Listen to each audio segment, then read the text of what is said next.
to discuss it before lunch, and that is the current political crisis in South Africa, the worsening crisis, but we should make it a single discussion and not try to separate that. So we discuss the worsening political crisis, the dangers of class collaboration, and answering the central question of this Congress: what is to be done about that crisis? Obviously, what is to be done about the economic crisis as well, as a single discussion, not try to say we're now dealing with a one discussion. We had hoped that we'll have a discussion for 2 hours on that. Maybe we can spare an hour and a half of a discussion on that political crisis. If we do that, then we will go back to the Constitution. Yesterday we informed you that the comrades who were doing the constitutional amendments have done their work. They have not done their work.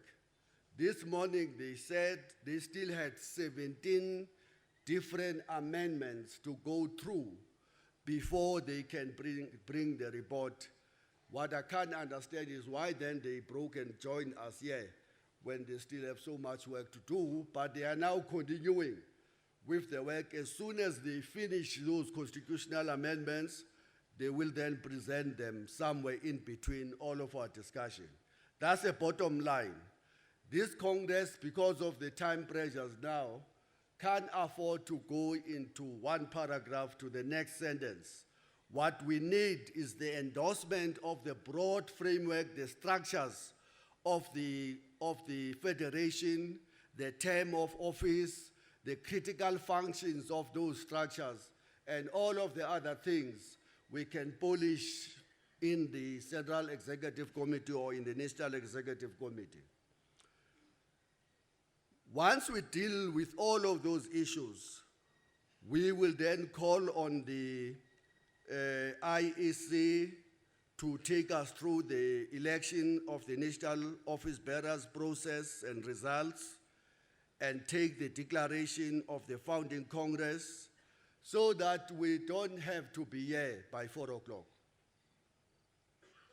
If we get the cooperation of all, 4 o'clock including lunch, we must go and take a very well-deserved rest. Those of you will be lucky to have such a thing.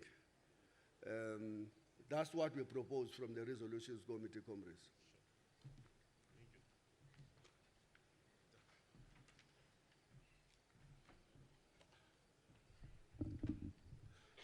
Thank you very much, Comrade ZV. Comrades, meaning that now, as we will be moving, comrades, when they make input, no preamble, please, today. Let's hit to the right call. That one he has to make an input. We have got a card here from Usbusiso Big Boy Maseko from NUMSA. You lost your card, it's here. Yeah, you must just come and collect it. Comrades, there is a hand there before, the board. ABSA.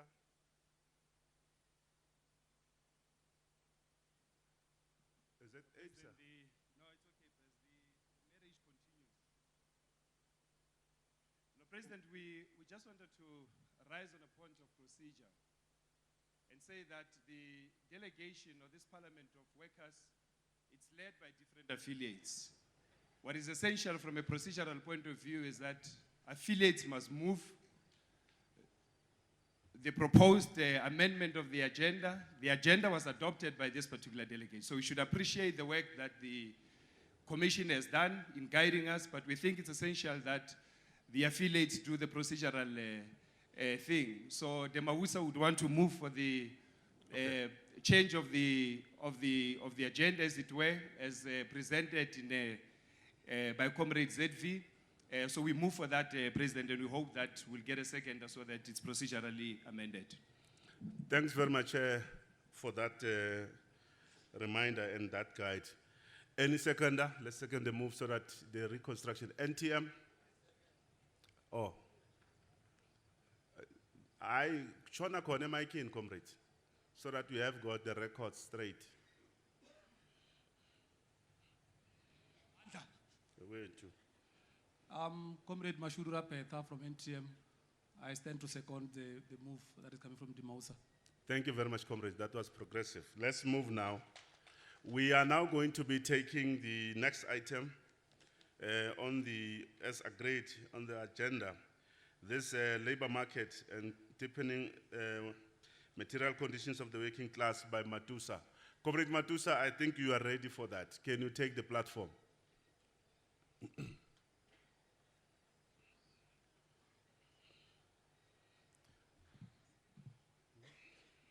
morning, comrades. Thank you, Comrade President. Amandla. Imala kama kazi. Malibongwe. Malibongwe. Kamala Makosikazi. Thank you, President. President, on behalf of Matusa, referring to 6.2, the rise of precarious forms of employment. On the EPWP, Matusa wants to make it clear that the exploitation of workers is still continuing. EPWP is used as a smokescreen to perform duties of vacant and funded positions. For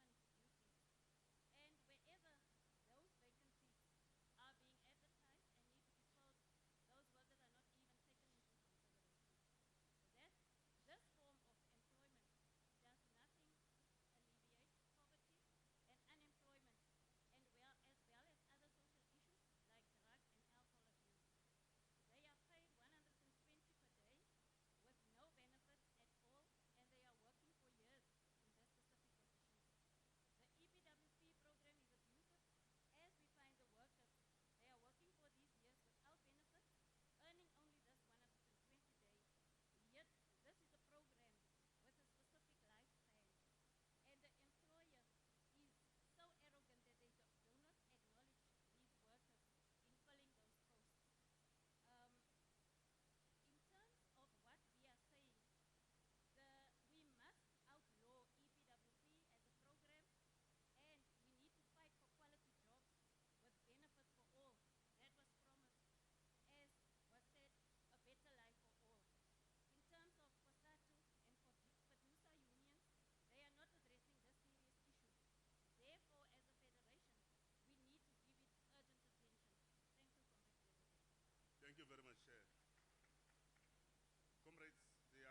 Thank you very much, comrades. Thank you very much, Matusa. That particular short presentation, it just got the request that in this Congress we must have a resolution where we say this EPWP must be done away with. So they are moving for that particular motion. So we need to have to say how do we support that particular Salipso.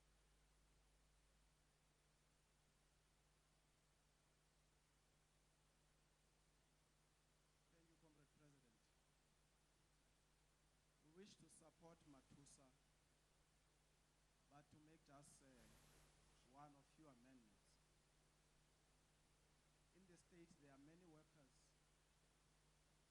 who are experiencing the same condition of services, like the EPWPs.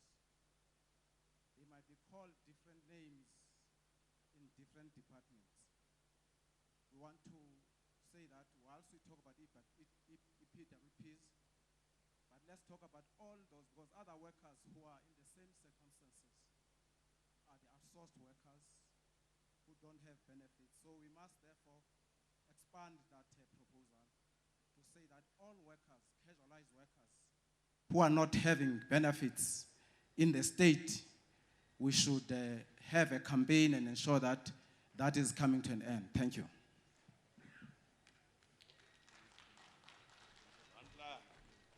Thank you very much. Thank you, Salipso. Comrades, so therefore now there is a seconder on that particular aspect of the EPWP, including with the addition that they are taking. So can we agree that we have got the resolution on that particular one, EPWP? Agreed? Thank you. Thank you very much, comrades. We're now moving to the next item here. The attacks on the centralized bargaining and collective bargaining. whereby we are advising that we just have 30 minutes time around that particular item so that we are able to target what we have already dealt with here. Comrade Sbu, we are going to look into that. There are hands that are coming up. Let me know to those hands.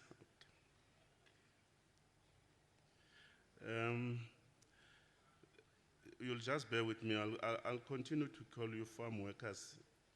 Don't feel offended. I'm a farm worker myself. Ne? You are noted, comrade. Salifso, you'll be the next. All right.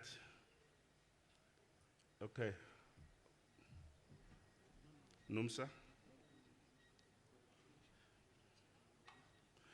Can I request that if comrades feels to talk on the matter, make the indication, because at the earlier stage, when the inputs are starting to hot up, people will come up, and by that today we might have.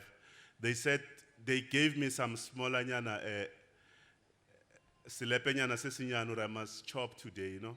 So I don't want to come out here. What is that? Temausa. Okay. Because you might be left out being not noted, and then from there we'll be moving. Let me take the Farm Workers Union. Okay. On the issue that we are now discussing, attacks on the central bargaining and collective bargaining. That's where we are. Thank you. Thank you, Comrade President. Amandla. Comrades, before I touch on the question of the importance of centralized bargaining, I want to speak to this conference as we speak what farm workers face on the farms. As we speak, comrades, from 1994 till now, more than 2 million farm workers have been evicted from farms. There's a war, an unfair war against farm workers. The houses of farm workers look like pig stalls. I want to tell the conference the exploitation of women on farms. I want to tell this conference of the exploitation of the migrant workers. Comrades, the white racist farmers are organized and use this exploitation of our people to benefit. And this conference have to respond. Today I feel very good in the sense that 700 workers have said they support the farm workers. 700,000 workers in this that represent this conference say they support this. They support the farm workers. We are saying to the poor, we are coming for you. We are not alone. We are coming for you. So, comrades, what we want this conference to assist. The salaries of farm workers are determined by sectoral determination. We want this conference to campaign for a bargaining council. For bargaining council that farm workers can negotiate as one. Amandla. Amandla. Viva farm workers, viva. Pansi amaboer pansi. Pansi racist pansi. Forward farm workers, forward. Okay, thank you very much. Maybe, yeah. We are now in the other era. I think some of the words we must not, I understand that the people are emotional. Yeah, but we need to restrict ourselves to some of these words. Let's take Salipsu. Now, my comrade. I said this. No, thanks, Comrade President. No, Comrade, ours is short on this issue because we were partially covered by NUMSA, I think, on the day one of this conference. Sure. But we want now to be specifically within the public sector. But what we want to sponsor is that the federation must take control of all the bargaining structures. That's by calling for a bargaining conference where the strategies and tactics of how are we going to pursue the issues of workers within the bargaining council. We think that one is key. But ultimately to that, we want all the union in the public servant in this conference to support the view that says, in our recruitment campaign or in our struggle at the center is to do away as well as kill all these sectoral bargaining council, because their aim is to divide the workers in terms of advancing the living wage as well as all the benefits of the workers. We believe that in the public sector, there must be only one bargaining council or center where the issues of the workers must be dealt with, little structures for monitoring and so on. Thank you, President. Thank you very much, Comrade Salipso. Nomsa? NTN, you are noted, yeah? Thanks, President. We, as NOMSA, want to align ourselves with the submission of the farm workers and the submission by Salipso.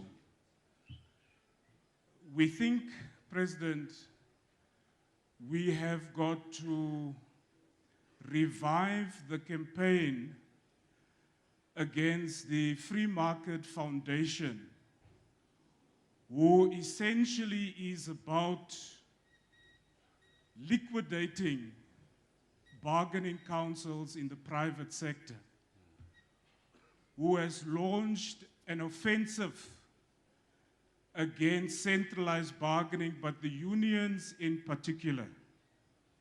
In our own experience, we are about to possibly see the collapse of one of the biggest bargaining councils in the country, a representative of about 400,000 workers, the metal engineering industry, iron and steel bargaining council. But we think thirdly, in aligning ourselves once more with Salipso, that this conference must resolve two things. One, that all affiliates and observers to this federation be brought into a centralized bargaining conference with the aim, one, of auditing and doing an introspection of the state of collective bargaining, both in the private and in the public sector. And we think that Salipso would be accommodated with their suggestion of one bargaining council. But finally, President, we think that there is collusion between the state, the ANC, SACP-led government, and capital to go out on an all-out war against trade unions and collective bargaining in this sense, in the sense that they want to reverse the gains that we have achieved over the last many decades from the 70s up to now. But more importantly, we think that at some point, there must be a consideration of taking the question of centralized bargaining and the agenda of the Free Market Foundation up to the level of the Constitutional Court, because there is an intention, a clear intention, for collective bargaining agreements not to be extended to non-parties outside of the bargaining council. That's our submission. Thank you. Thank you. Thank you very much, Nomsa. Can I take the Mausa?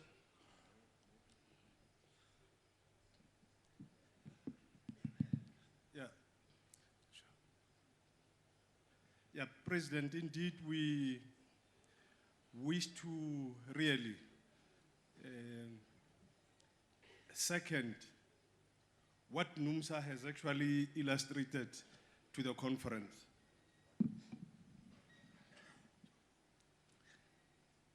We're facing a similar situation in local government, where the ANC is hell-bent on ensuring that it wants to destroy the emerging unions.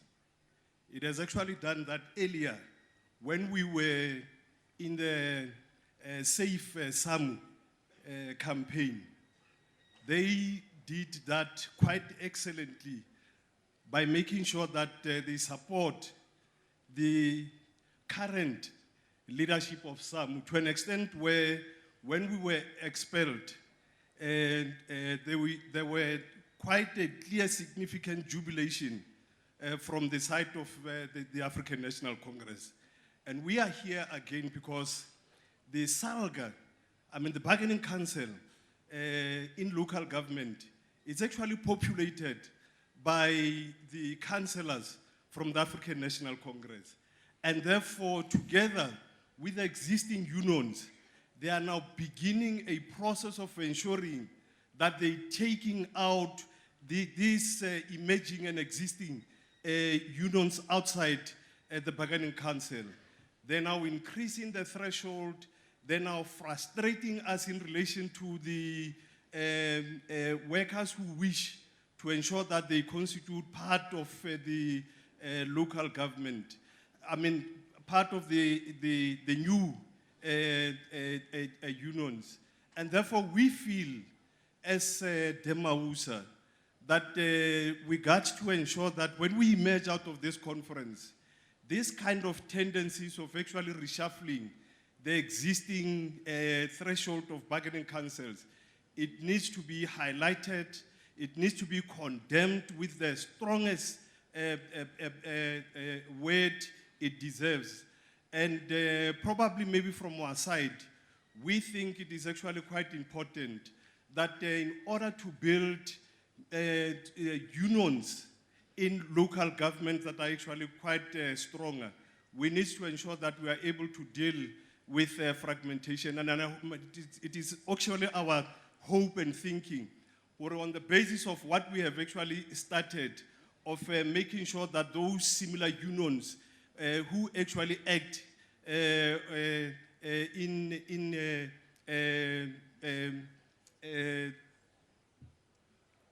bargaining. Ebe ka Sotho papa. Yeah. Thank you. So not say the more the actor more the operator more, then we need to ensure that we are able to create one unions that are actually quite big, that would be able to impact in their own industries at that particular level. So probably maybe we need to ensure that we give the central committee that latitude of ensuring that they are able to really pursue that particular aspect of creating single unions. But the ANC needs to be condemned, comrade, in the strongest possible terms, because it's creating this. We know for a fact what they have done it with AMCO. NUMSA is a perfect victim. When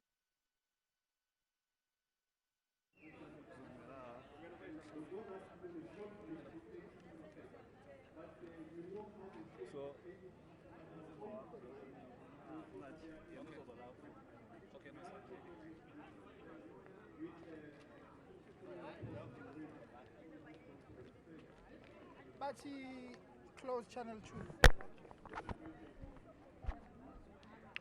Yeah, boy.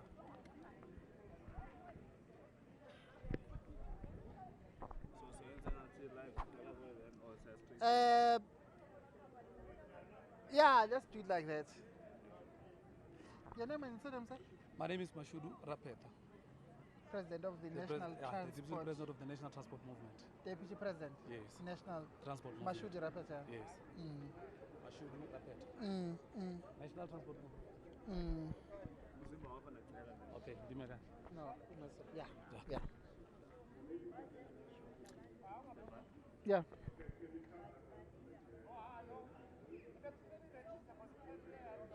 Oh, well, it's day 3 now here at the founding launch of the South African Federation of Trade Unions. We are now coming to the end, or towards the end of proceedings. The leadership has already been elected and they are now in place. At the moment, I'm joined by Mr. Mashudu Rapeta. He is the Deputy President of the National Transport Movement.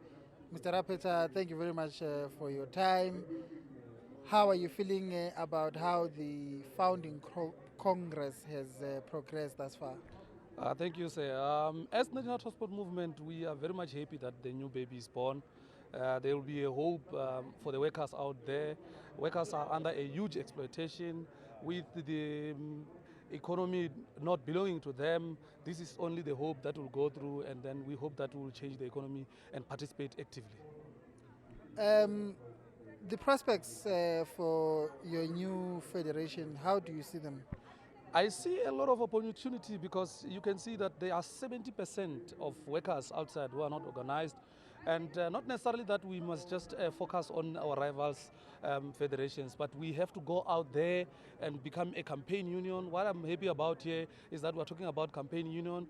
We're talking about a union that will be deep in the communities. We will focus on all rural areas in terms of the farm workers who are also being exploited, the airports. There's a lot of money that is circulating, but workers are not tapping in those. And we hope that we're going to do well. We don't have to just lose focus. We must make sure that we improve the lives of the workers. This is the time for workers to stand up and be counted and lead this country. We saw the leadership, the top 6 of the federation being elected unopposed, all of them. How did you swing that one? Clearly, this is a negotiated leadership, which is a new development in union circles. You know, this is what we've been striving for, the unity amongst ourselves. This is a unity at its best. And that the entire leadership was voted unopposed. It shows that we are united and want to forge ahead. We want to form a strong federation that will go out there and say, guys, we are not here to engage in factionalism, engage in... Although we respect democracy, this is a democracy at its best because the steering committee has been working so hard on the ground. We know which leaders got expertise there and experience, and we're also going to assist each other. In fact, in this federation, everybody, a member, this is a worker-controlled union, everybody is a leader. So this was negotiated beforehand? No, it was not negotiated beforehand. This is a show sign that indicates that indeed the federation is a unity forging, and with cohesion, we are going far. We are going places. Thank you very much for your time. Thank you. Okay, that was Mr. Mashuju Rapeta from the National Transport Movement. It's back to you. How's it? You gonna face? Of the unions that are outside COSATU, because as I'm saying, we are experiencing the same problem. As we speak of now, there are trade unions that would have been part of us today, but because of the same treatment, that's why we don't have them. To the extent that it also impacts President on the agreements that are signed at the public service coordinating back themselves. The COSATU bloc have 54% of power in the PSABC. Unions that are outside COSATU have the rest of the business. Hence, we've got the agreements that are signing and resolutions that are anti and detrimental to the members. I can give you an example like your government employee housing scheme, your GEMS.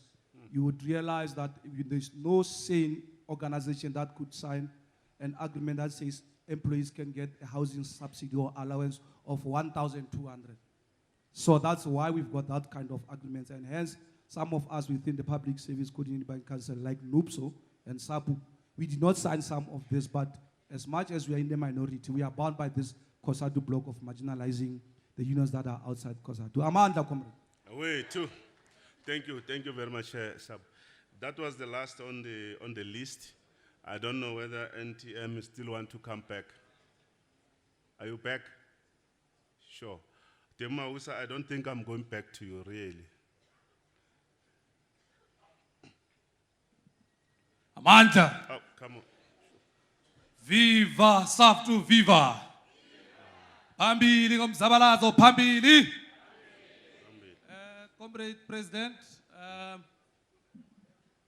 I rise here to talk about the attack on the Central Bargaining and the Bargaining Council. In particular, the road freight. We are seeing a new phenomenon where the representative of the Bargaining Council is going from one company to the other to campaign against the unions that are the so-called breakaway from COSATU. We are seeing corruption live, and I believe that we need to work hard. We need to ensure that this federation must go and intervene so that we can get into that bargaining council and be admitted, because SATAU and their associates, I suppose you are seeing corruption only. We have got a situation where at the road freight, the employees or workers are paying fines of more than 50,000 rands, which is even more than their annual salaries. You pay the fine, they tell you that you committed that particular accident in 2013. And then if you look at the annual salaries of these guys, they are just working for these employers. So they have made sure that they inflated the threshold for the unions that are now emerging not to go in and control those bargaining councils. And we are appealing to this Congress to ensure that we go there and campaign. If we have to lodge a mass action against these bargaining councils, we will definitely do justice to the unions that are before us here. I thank you. Thank you very much, NTM. Comrades, I think that was the NTM coming from, they were noted earlier. Can I now take the Comrade ZV just to take us through the summary, and then we talk to that summary thereafter. Comrade ZV. The first union that spoke, CASAU,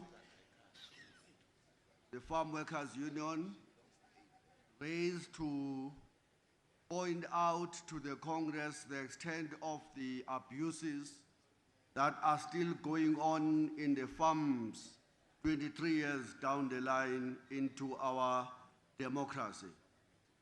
Generally, CASAU calls for solidarity between all of us, the workers from the rest of the economy and the farm workers, to stop those abuses. And I'm sure all of us, NUMSA, SALIPSU, have already supported that general call.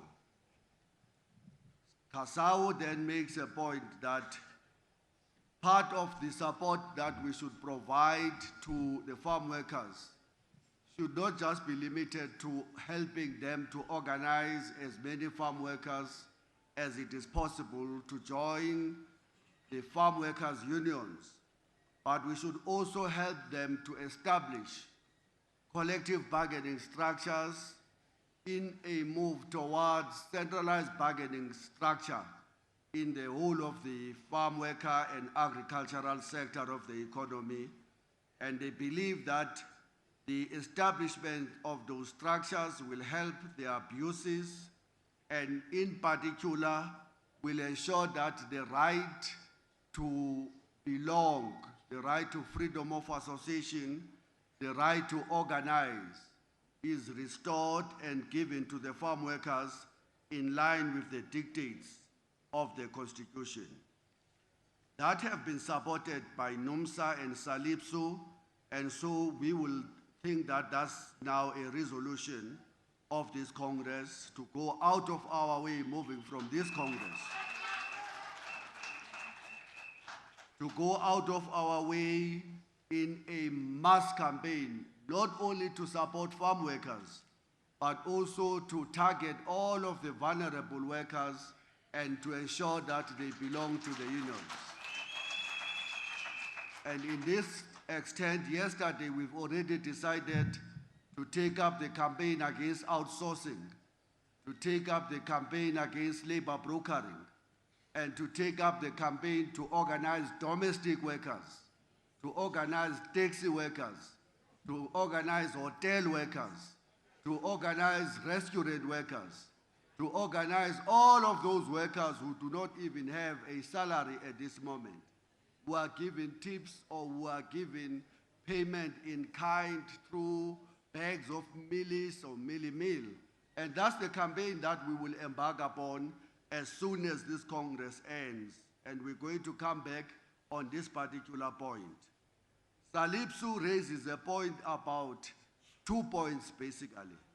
The first point is that there is an active collaboration between the state, the ANC-led government, and the sweetheart unions that the government seeks to protect and to impose their hegemony on the rest of the working class.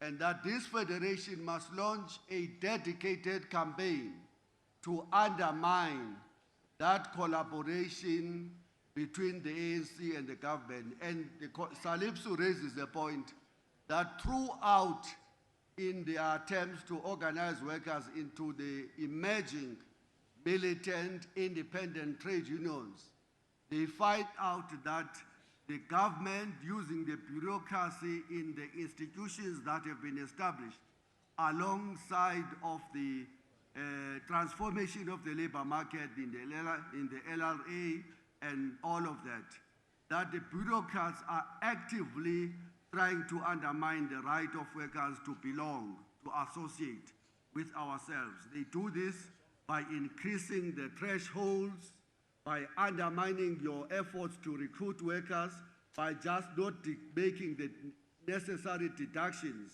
on any other union, on behalf of any union they regard as the enemy.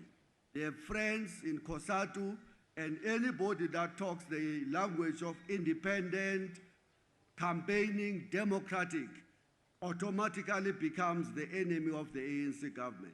So we should condemn that, and NUMSA and Imausa, NUPSO, SAPU have raised the same point, and therefore that's a resolution of the Congress.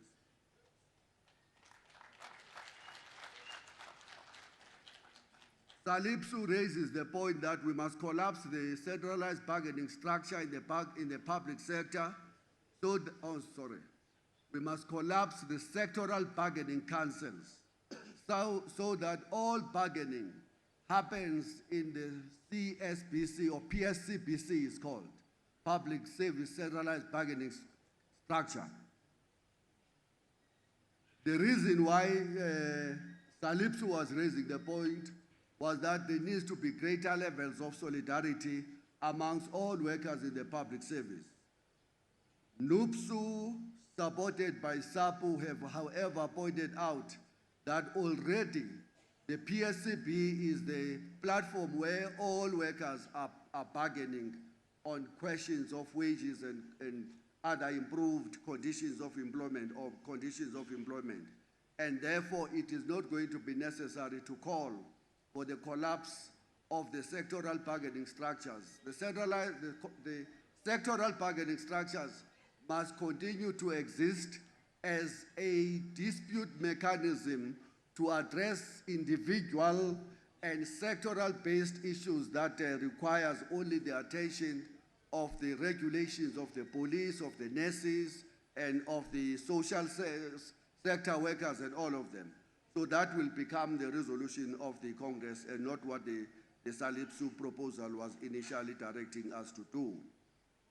NUMSA, in its support of Kasau and Salipsu, also makes specific calls that we must revive the campaign against the onslaught that is being led by the Free Market Foundation against collective bargaining and centralized bargaining in particular. So I think that is being supported by NUPSO, and so that becomes the resolution of this Congress. Secondly, NUMSA makes a call that we should convene a collective bargaining conference with an intention of reviewing all of the structures that have been established to facilitate collective bargaining in our country, to look at where are the gaps, to look at the areas of representation, and to look at the entire balance of forces in each and every collective bargaining structure. And NUPSU have supported, have seconded that motion, and therefore that motion becomes a resolution of the Congress. And thirdly, NUMSA makes a call that the Federation must take up a call for resisting, or a call to resist the current attack on collective bargaining and the extension of agreements to non-parties, as has been taken up by the Free Market Foundation. There is already a process which NUMSA and few other unions are engaged in, and NUMSA makes a call that fight all the way to the Constitutional Court must be a campaign that the Federation must lead. And together with all of the unions that are under attack and which are being frustrated from establishing the collective bargaining structures, FAO included. So nobody have opposed that, and therefore that resolution stands. The Mausa supports NUMSA, but makes a specific point about how the ANC at the local government level have gone out of its way to support the corrupt leaders of SAMU, to shield them, to increase the threshold in a manner that seeks to frustrate the right of the emerging independent democratic unions from organizing in the local government. And the Mausa makes a call on this Congress to issue a condemnation of all of these dirty attempts by local government officials and leaders who are undermining our constitutionally guaranteed right to express our freedom of association by joining unions of our choice. So that becomes a resolution of this Congress. And the other points about undermining the efforts to freedom of association in the detail have already been covered by both SALIPSU, NUMSA, and of course reinforced by Dimausa. We've already covered what NUPSU was saying, and SAPU also speak to the issue of the attempt, even at the public service level, to always impose this hegemony of COSATU against all of the workers. They are now the preferred champions of the status quo, by the way, the COSATU unions. They seek to protect the current status quo of low wages, of increasing gap between the highest paid and the lowest paid workers, of the current housing allowance, of the current GEMS, of the current outsourcing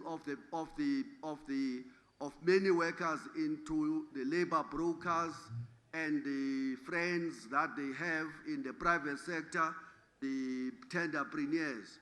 So we declare COSATU in this Congress, together with the ANC government, as the enemy of all of the democratic forces, the enemy of all of the independent unions.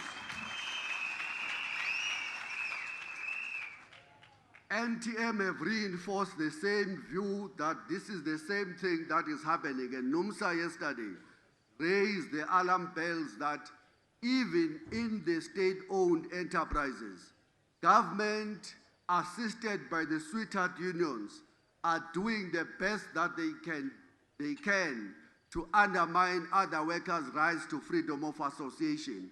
So we add the specifics of the examples in the local government, including the rampant corruption that the NTM has pointed to. By the way, we must salute both the NTM, in particular the NTM, because they are one of the early victims of the attempts by the honest members to point out abuse of power and corruption and active collaboration between the unions that have been turned into conveyor belts of government and the corrupt state-owned enterprises bureaucrats.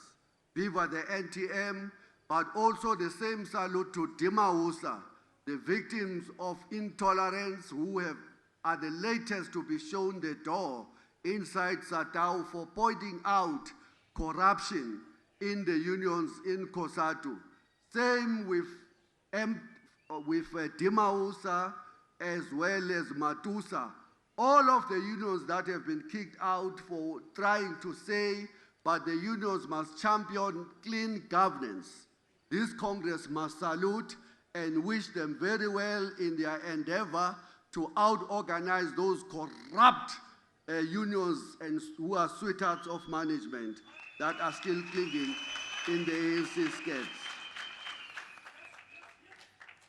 So that's a resolution, comrades. Can we get a move and a second in the overall of the summary? Okay, comrades, thank you very much, Comrade ZV. We need to talk to that particular summary so that we move. I'm trying to, this Demausha.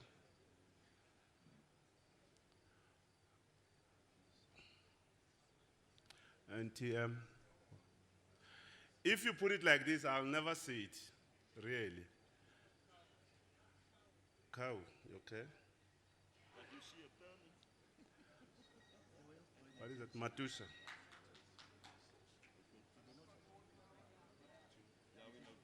Come again. I see to you.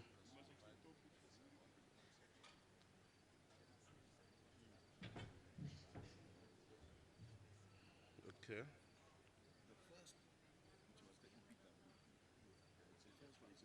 Sure. Let me take those that I've noted here. Demausa. We're talking to this summary. Indeed, President. President, I think we come where wa kereke, man, President. And I guess on that, wait. Ka Sontaga. President, we raised our board earlier, just before the summary could have been made to us, but we also think that we should apologize to the Congress, but we strongly feel that it will be the worst sin we can ever commit on a Sunday if we don't raise the two following points. And so the first thing that we should do is to move for the summary with the two additional points from the Mausa. President, the first point we want to raise quickly is that, and will not motivate these issues in the interest of time. The first point that we want to make is that the Mausa would want to call on the Federation to make a stern call on all local municipalities in the country that are not under the ANC-led government to move out of SALGA, which is nothing else but an ANC-driven, corrupt body to sabotage anything else which is seen to be outside the ANC. So we are calling all other municipalities that are not under the ANC-led government to move out of SALGA. We do not know what they are doing under SALGA. The second point we want to make, President, is that we wish to call on all small unions registered that there has got to be a collective legal action taken by them to challenge the current status quo, either in the CCMAs or in the bargaining council, specifically meant to undermine the legislative provisions that have been made in the current Labor Relations Act, in particular Section 21 of the Labor Relations Act, which begins to recognize the role and the existence of the small trade unions that are registered. The current situation, President, is that the new Amendment Act makes provision for the small unions because it takes away the principle of majoritarian rule by the bigger unions, that the existence of the small trade unions should be recognized in terms of Section 21. And we want the Federation to take up that particular call, assist all the small trade unions, that we take up that particular collective legal action. Thank you. Thank you very much, Timosha. NTM.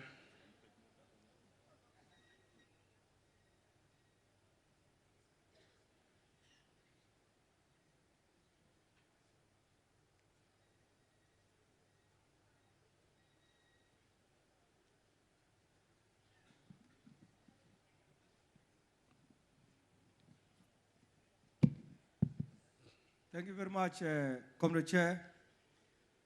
Comrade Chair, we have noted the summary as presented by the General Secretary. We have also noted, of course, the input made by the Mausa. We concur, Comrade Chair, with the summary as it is, because we hold the view that the Labor Relations Act, in particular Section 21,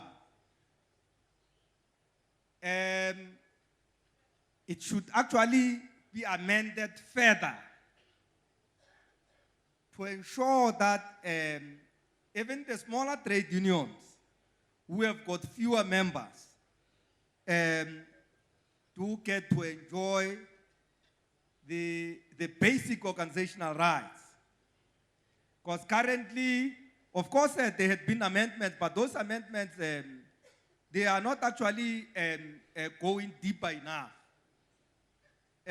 In fact, they can still be abused by the commissioners.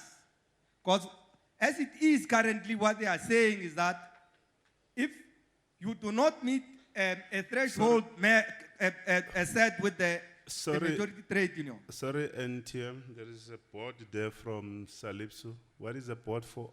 Is for noting or? Come again? Or for noting? Can I also make an appeal, comrades? When we have had a discussion and a summary gets presented, comrades can't, in the name of moving and seconding, start raising new issues that they didn't raise during the discussion. Otherwise, we will never ever finish the Congress.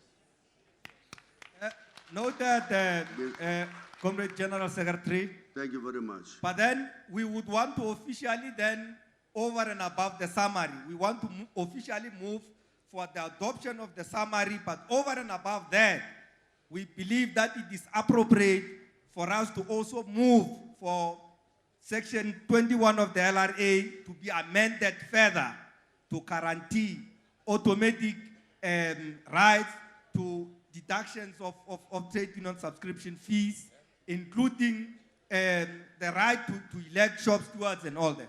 Thank you. Thank you. Okay, comrades, thank you very much. We're talking to the summary. I've just requested comrade earlier that we are talking to the summary. Can I get farm workers and then you talk on the summary, please? Izembel Pagamile, my comrade manje. Salipso, you are noted. Psycho, so that we move, comrades, really. Says ne move on a second and ask what is Senzan Velo, right, comrades? Can you talk to that summary farm workers so that we move in, Machita? Oh, sorry.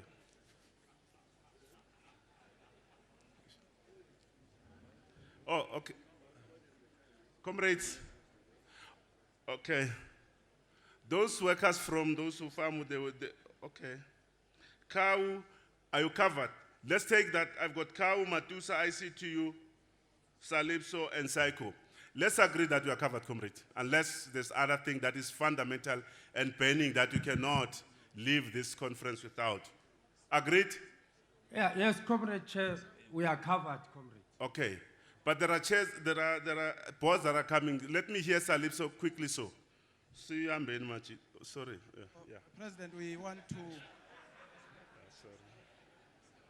President, want to concur with what has been raised by Comrade ZV. That is going to create a problem when people are coming after a summary, because they would actually be opening a discussion. Sure. And I think the question raised by Dimausa is tampering with the centralized bargaining, which we are supporting. I think politically we must understand that all those who have power in this country are part of the same coin. It's capital, the ANC, whether it's DA. So I guess there's no fundamental, theoretically, basis for dividing the centralized bargaining on the basis of the motion moved by Dimausa. We think that the summary submitted by the General Secretary remains correct, and the matter which is raised by Dimausa should then be taken to what has been proposed as centralized bargaining conference to be looked further. That whether this is not actually moving back to what we have agreed, consolidating and concretizing the centralized bargaining. That's the point we want us to be looked further. Okay, thank you very much, Salipso. SACTU. You'll just pardon me if I can't. SACTU. Matusa, very quick, comrade. Thank you very much, Chairperson of the session.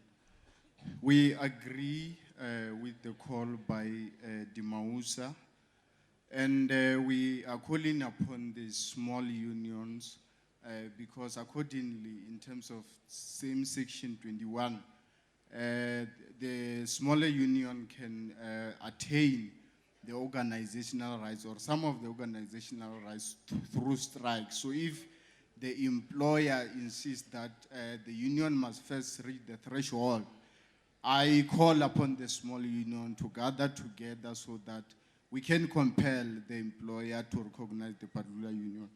So I will like to add that even section 23, because what we have observed is that the employer is using section 23 to sign a substantive agreement with the weaker unions who are at COSATU for multi-year. They sign multi-year collective agreement, which make impossible for the upcoming unions or the active unions which are here at the Congress actually to negotiate with the employer. So we are saying even section 23 must be amended that whenever the employee feel aggrieved about anything or substantive agreement which was imposed on them, it must be amended to allow the coming union to renegotiate whatever has been negotiated. Thank you very much. Comrades, thank you very much. Can I appeal to the Congress that we are done with this one, please? Those that are in the list, just bear with me, really. I'm getting the heat here. We must move. We must move, comrade. Please. Thank you very much, comrades. Not necessarily that we want to suppress. So, come again. President, Yes. you're starting to ignore us this side. Oh, come on. I don't know why. But Matusa needs to speak on an issue, President. Sorry, comrades. Look, man, I'm making this appeal humbly, so not necessarily to undermine anyone. Actually, if you look my standing here, I'm always facing this direction. Yesterday, I even did apologize to say I might be not looking this direction because of sometimes these screens are here. I needed to look to those people. But comrades, let me appeal to yourselves that we move on for the benefit of time and for the benefit of all of us in this room. Not necessarily that people are being taken on the ground. That is a summary. We are supposed to be looking the first, what you call, the mover and the seconder. And I've been so very much, what you call, trying to understand, because comrades were starting to make inputs. I don't want to waste time on this issue, comrade, please. Chris, we have no problem if you just take us back to the EPWP resolution as supported by SABC. Please, that was before the issues raised by Kasau and the summary. You have not summarized the EPWE input of Matusa this morning. Thank you. Okay, Comrade Zedvi, is it covered, yeah? It's covered, Comrade Matusa. Sure. Remember, that was the first item of the agenda we were discussing. Yes. On the issue of not collective. We discussed that before. We were discussing the labor market. Yes. SABC move and motion that was seconded quite clearly by another union. So that's a motion of the Congress. We will take that forward into the declaration as well as into the resolutions in detail. Thank you very much, sir. I think we are moving now, comrades, to the next one. We are done with this centralized bargaining. It has been moved. The international part of it, we said, is going to be deferred. We are not going to be dealing with this particular one. Then the next one is going to be number 4, the economy trapped in a low growth path. Here we are allocated very, very, very short time so that we can deal with this particular aspect. If you look into your books, where do you get this? The next one that it talks about the growth, the economic trap in a low growth path. Okay, on page 41. Thank you very much. Talking to that one, yes, under number 9, we need to talk to that particular section. Can we get the hands for noting? Yeah, no. There are 2 boards there. The other one, I'm just disturbed by the light from outside. I can't see. It's what to call? Kasau. Yeah. Okay, Saiku. Yes, I'm Yeah? Okay, NUMSA. Okay. Okay, farm workers, okay. And the thorn there, ne? Thor, sorry, Thor. Salipsu, you also raise your board. Okay. Is everybody noted, eh? Okay. Sorry, yeah, Inupso is noted. No, you are. Okay. Point of before. Koi, sorry, Cassava. Let me take the point of before here. Let me hear. What is that? President, President. Yes. Okay. Sure. Thanks. Sorry. We want to make a request. Sure. In the interest of time. Okay.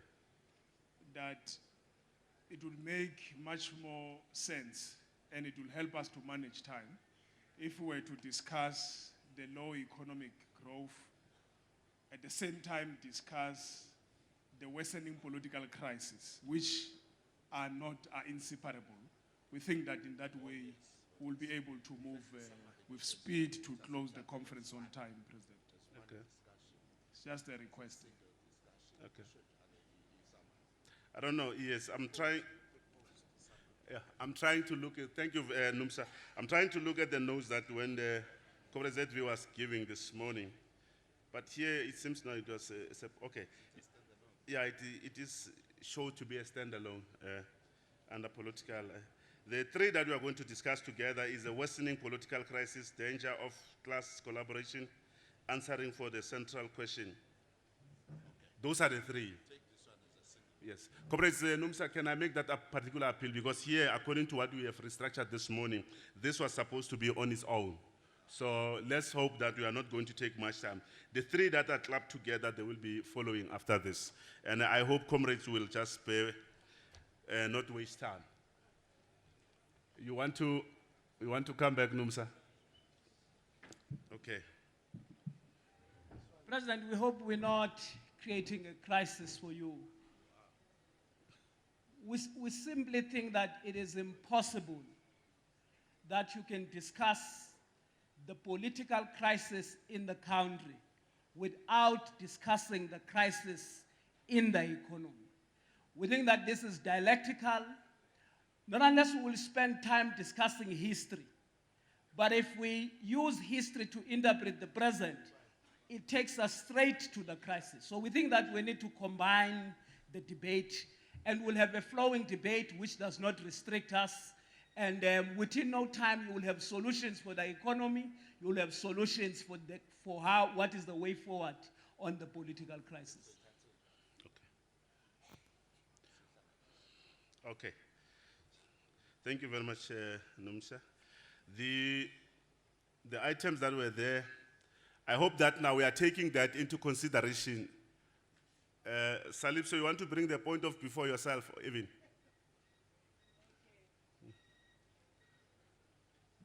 President, the NUMSA is raising a very critical, important matter which you must talk to. And I think the advantage for yourself is the fact that I think NUMSA is correct that the 3 issues we are talking about are dialectical link. And there is no way that we can discuss the other without talking of the other issue. And the advantage, I think, for you as presiding over the matter is the fact that almost all the House is in agreement in seconding NUMSA to combine these matters. Thank you. Okay. Can I not take a further hands on this matter? We move, comrade. ICTU, I think if I note you, is going to be for an input, not necessarily for the matter. Let me rule to say, let's combine the three and we move with the understanding that we have reconstructed the agenda and we are moving on that particular understanding. Agreed? Thank you very much, ICTU. Thank you. Comrades, we're moving now. We're going to be taking all this aspect, necessarily that we are also able to can drive it and able to summarize. I've got the numbers that the affiliates that I've already noted. It's for noting, eh? SAPU, let me note you. Okay. FAU. SASU. Okay. Demousa. They're already here. Okay. What you call SALIPSU. SALIPSU, you are on the list. NTN. Okay.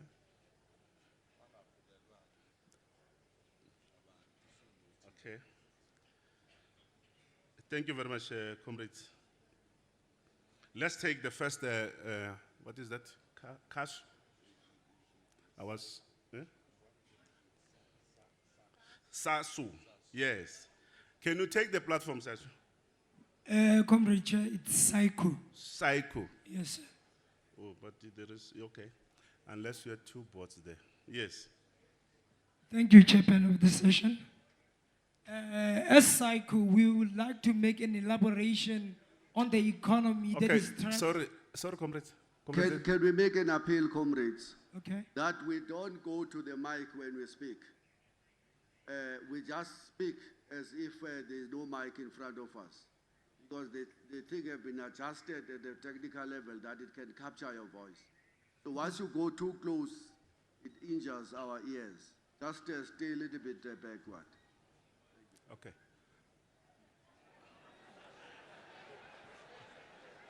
Okay, comrades.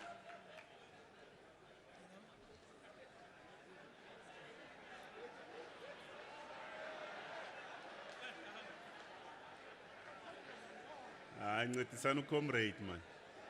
Feel free, comrades. Yeah, you can go.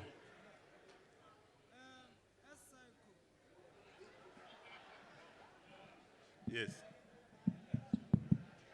Hello? Yeah. ZV. Okay.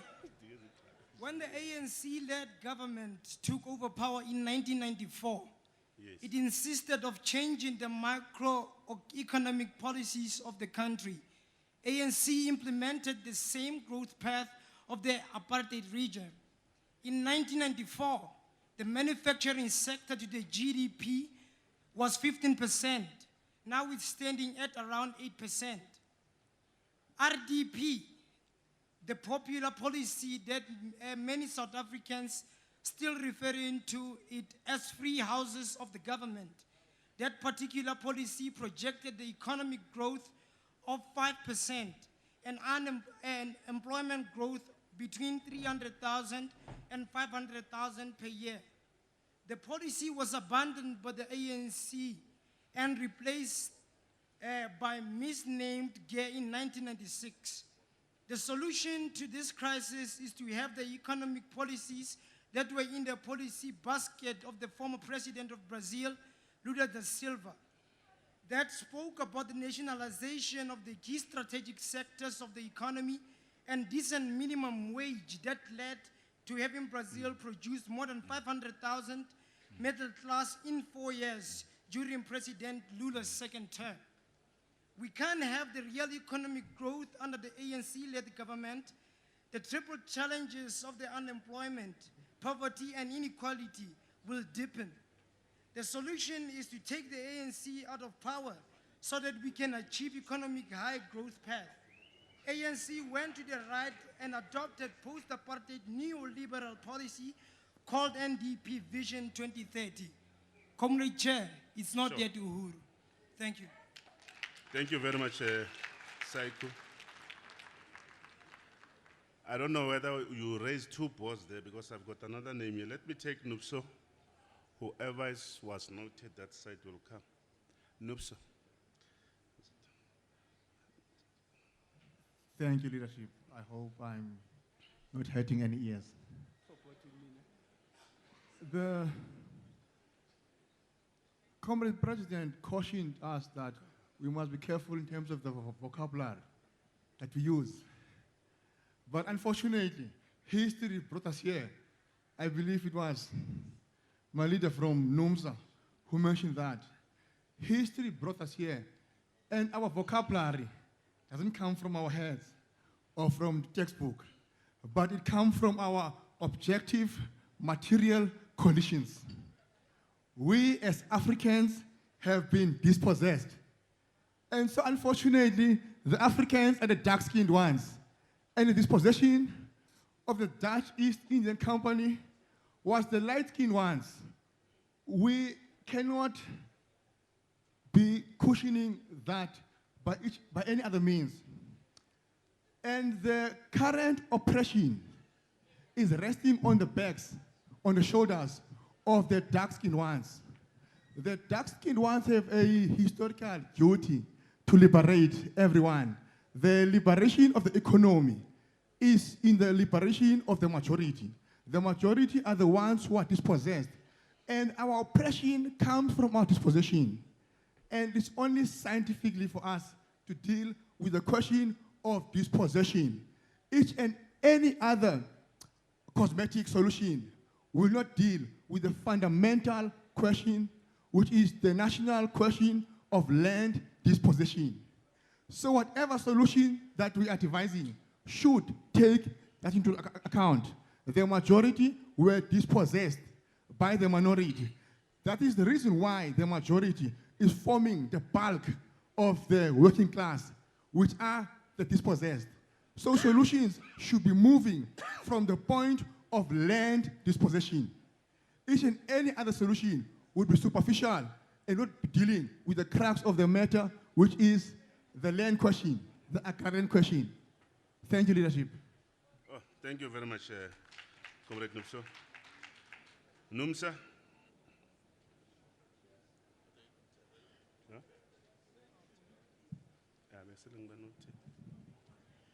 President, we're going to say a few things.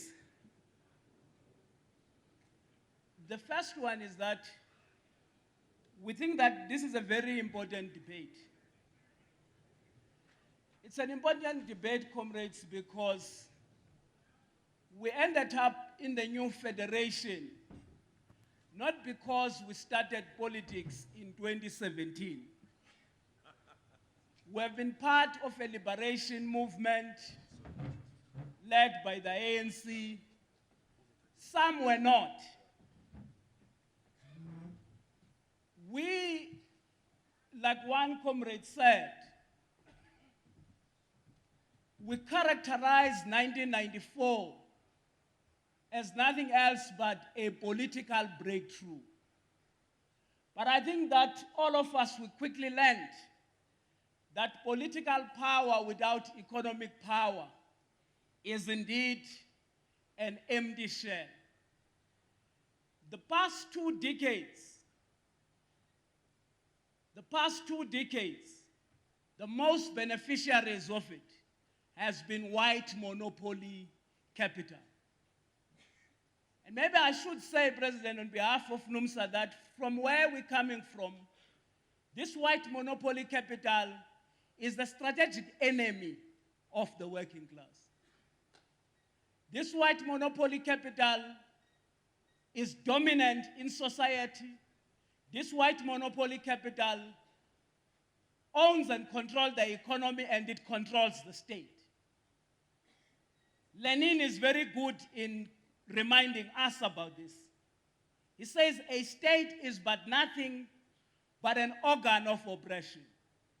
That is why workers in 2012 in Marikana were massacred. It was us in COSATU then who maintained against others who said this was a state massacring workers. And others said, no, this was just a tragedy.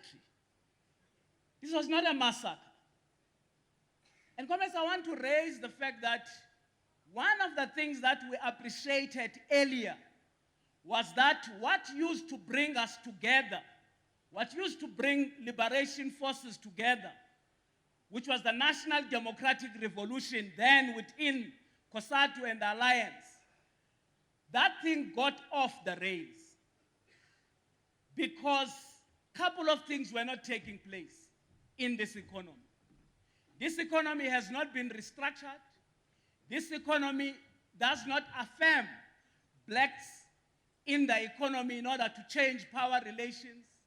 This economy basically is owned by same white monopoly capital and white population in this country. This economy, as a result of a negotiated settlement,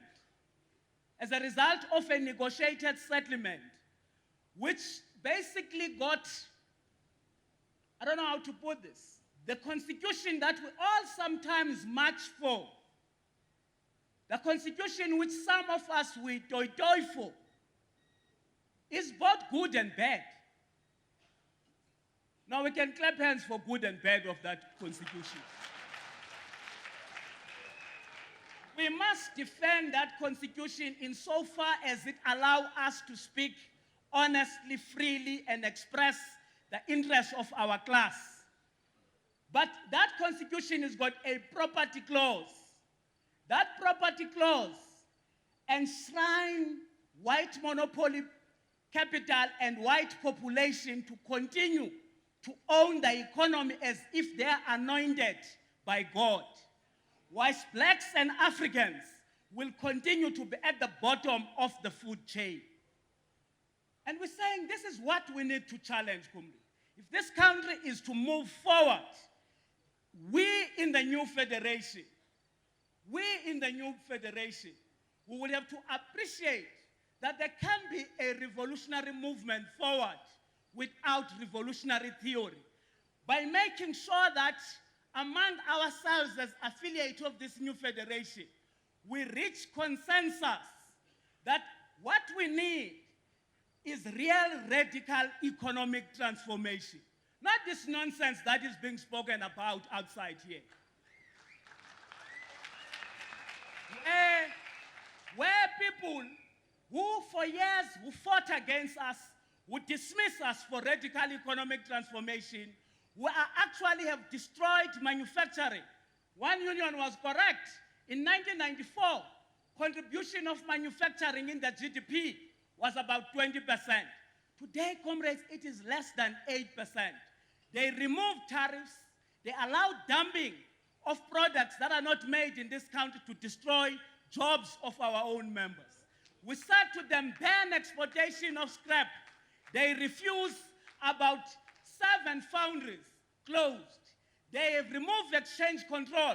They allow money that we desperately needed to be invested in productive sectors of the economy to create jobs, to leave this country both legal and illegal. We're saying, comrades, this can no longer be tolerated. We need to take a radical program of action led by this particular new federation of ours.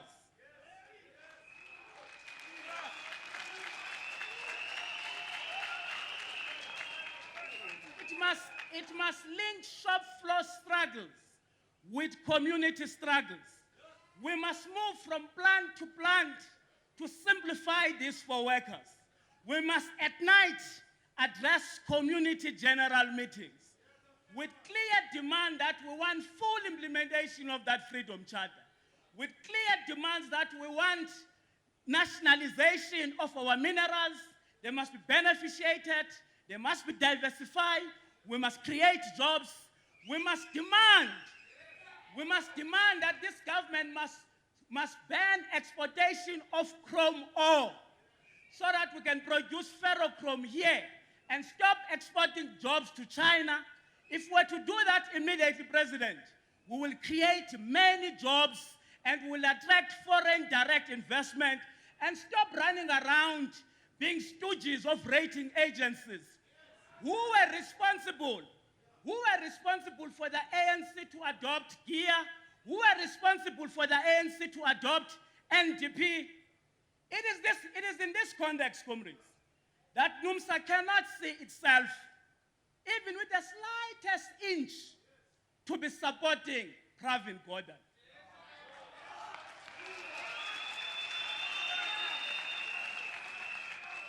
For us, comrades, Pravin Gordhan and the National Treasury, they are at the center of maintaining the status quo.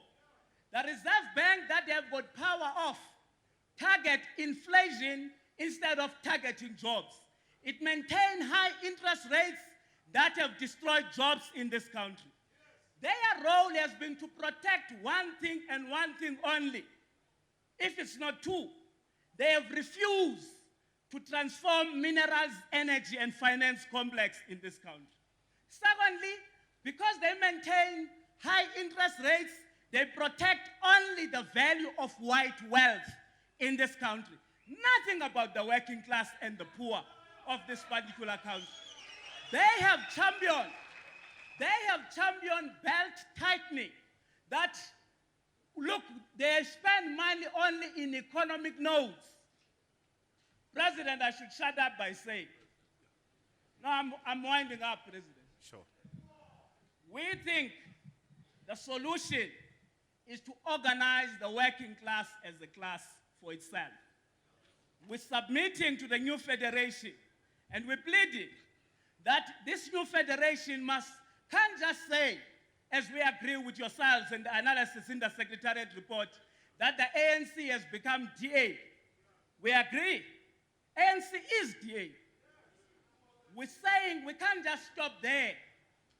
We're saying you must discuss, the leadership of the federation must facilitate a debate which is not compulsory to all new federation affiliates on what is going to be our alternative. We think our alternative, as NUMSA have done, we've launched a united front to champion struggles for the working class. Secondly, NUMSA is rolling structures for the Workers' Party. We think that you must discuss, as the new federation, crystallization of the Workers' Party, and this new federation must go back to the basics of Bahai, Gomomo, of being a socialist federation that championed class struggle as the only guarantee for change. Thank you very much.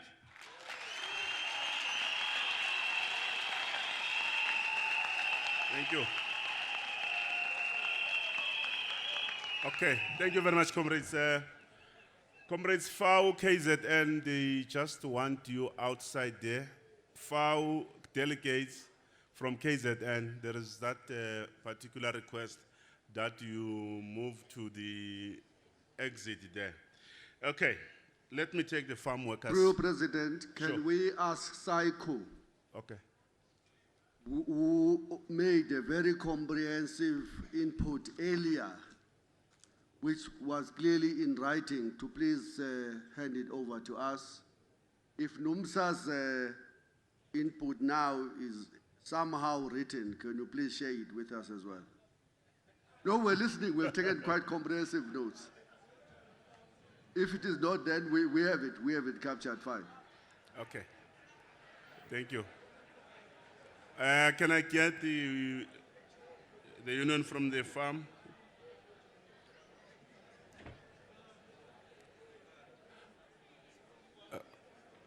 Amandla. Comrades, I can't see whether there is somebody who's approaching the mic, because there are extra lights now that are coming to us here. The cameras now are increasing as we go by, and then the lights are hitting in our eyes.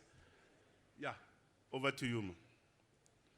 On the eve of 1994 negotiations, many agricultural cooperatives, such as Robertson Winery, were unbundled. The wealth accumulated by these co-ops through the support of the apartheid regime was transferred to commercial farmers. This further enriched the commercial agricultural sector. CASAU urges this conference to demand reparation for farm workers and the rural poor, We propose research on who benefited from the unbundling and legal processes to regain funds for development on the rural poor. Thank you. Thank you very much, Famuga. Let me get Thor.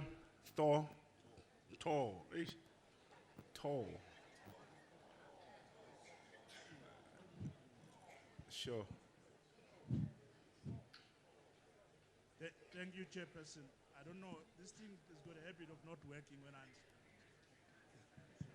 Yeah, try it, it is there. Oh, come. Oh, Thank you, Chairperson. I just want to start by saying that I concur fully with what Comrade Jim said, and in fact, most of the things that I wanted to say, he has actually covered them. But I need to express the position that the constitution that we are complaining about, that is causing us problems right now, it's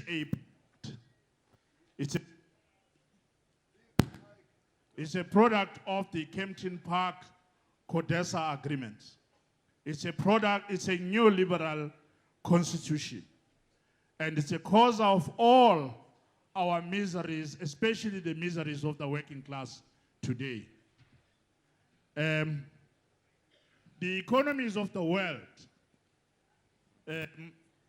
actually the major role played in creating the economies of the world is the working class.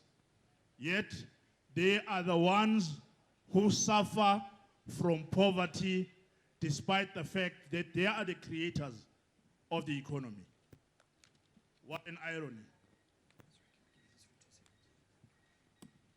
Africa continues to build the economy of the West and now the East through the exportation of the raw materials at the expense of further impoverishing the African states, which are the major consumers of the finished products manufactured from or through the raw materials that they export.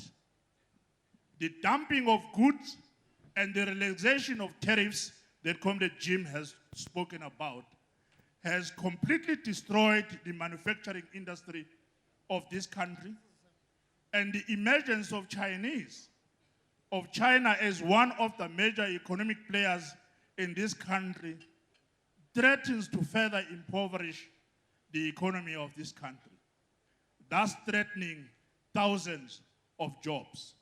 And we know that China and the South African relations is a product of bilateral agreements that are reached behind closed doors somewhere far away from us.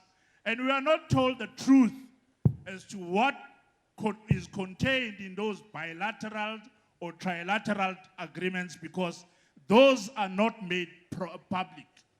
And it is our suspicions as though that, in fact, that is where the trouble starts.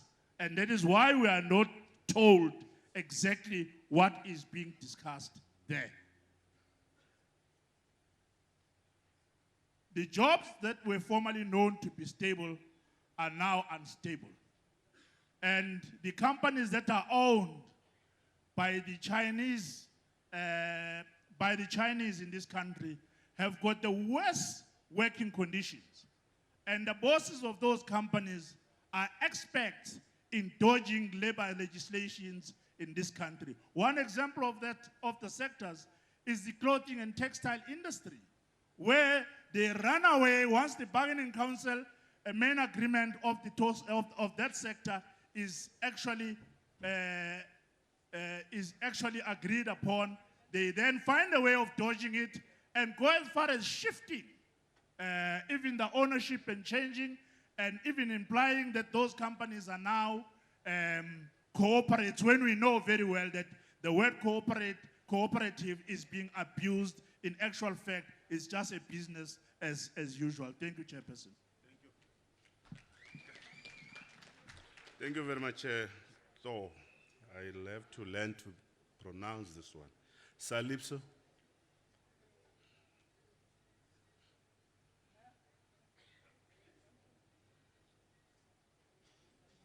Comrade President,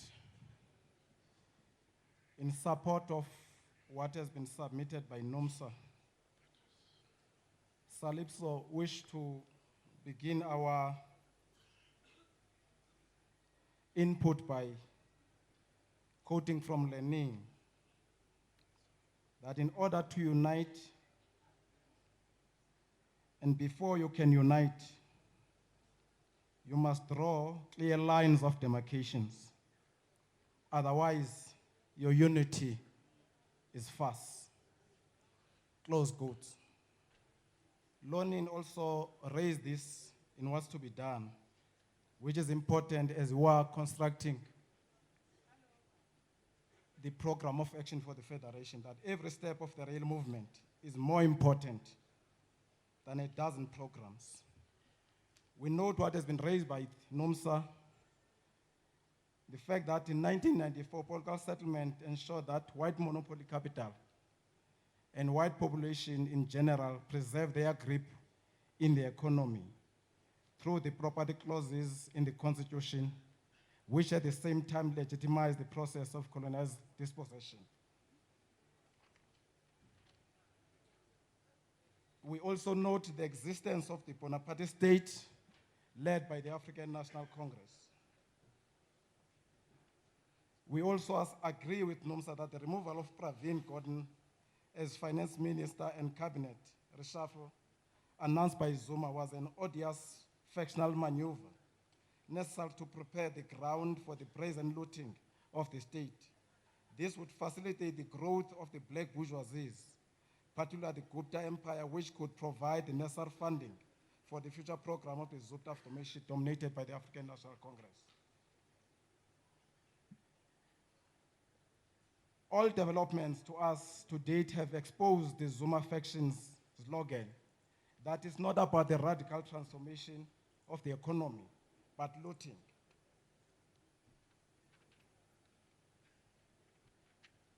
We know that all what had happened up to now, it has resulted to the increase of the interest rates,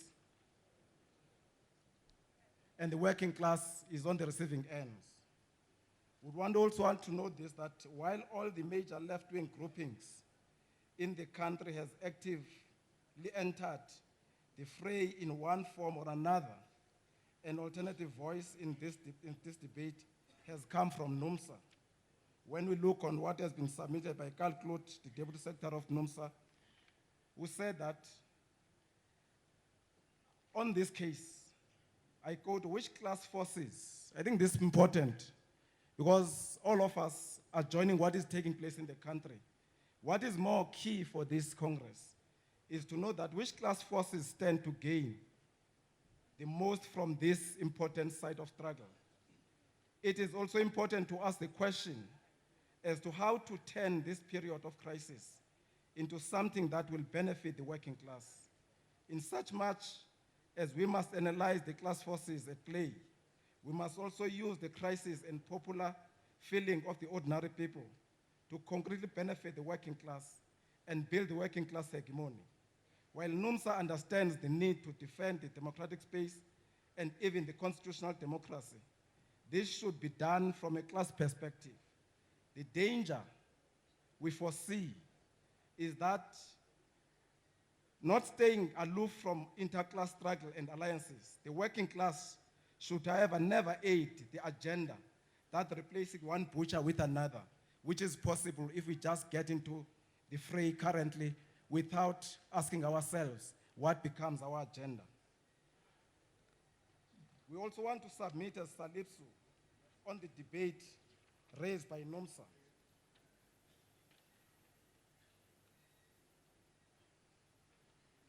That the broad mobilization of forces in the anti-state capture movement, this Popular Front mishmash, is but the opening salvo in the fighting.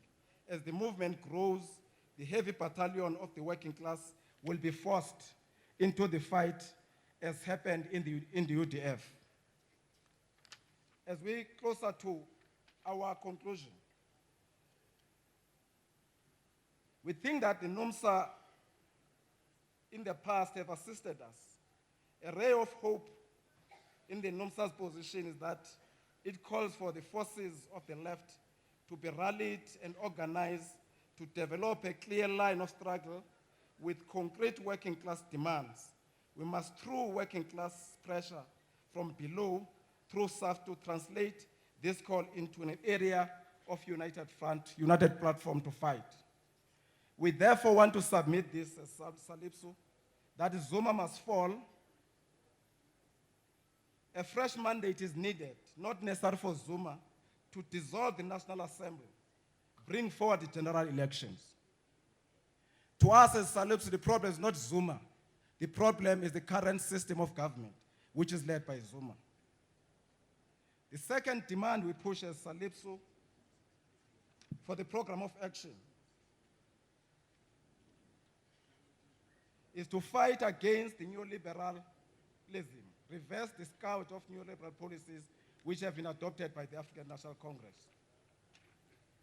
The third point we want to include on the program of action for this federation is to fight for revolutionary economic transformation, not for radical economy as raised by the ruling class currently. And I guess we understand the difference. That the revolutionary means is to burst into asunder the current system and build a new system which would be led by the working class. We call for the free quality public education as part of the platform to fight and as campaign decent jobs for all of our people, land and food hunger should be amongst the campaign we're taking, overcome class inequalities and the housing crisis in our country, and look seriously on the occupation and evictions which are taking place, free quality public education for all, free quality health for all, democratic and accountable united front organizations to be established by this new federation, but building the platform towards the mass workers' party on the socials program. We think that this campaign is important because without necessarily the working class putting its hands to the state power, nothing will be achieved. Thank you. Thank you very much, Salipso. Can you, Salipso, can you please give us those notes that you were quoting from? They might make a very good contribution in the summary or whatever is going to be taken up here. Sapu?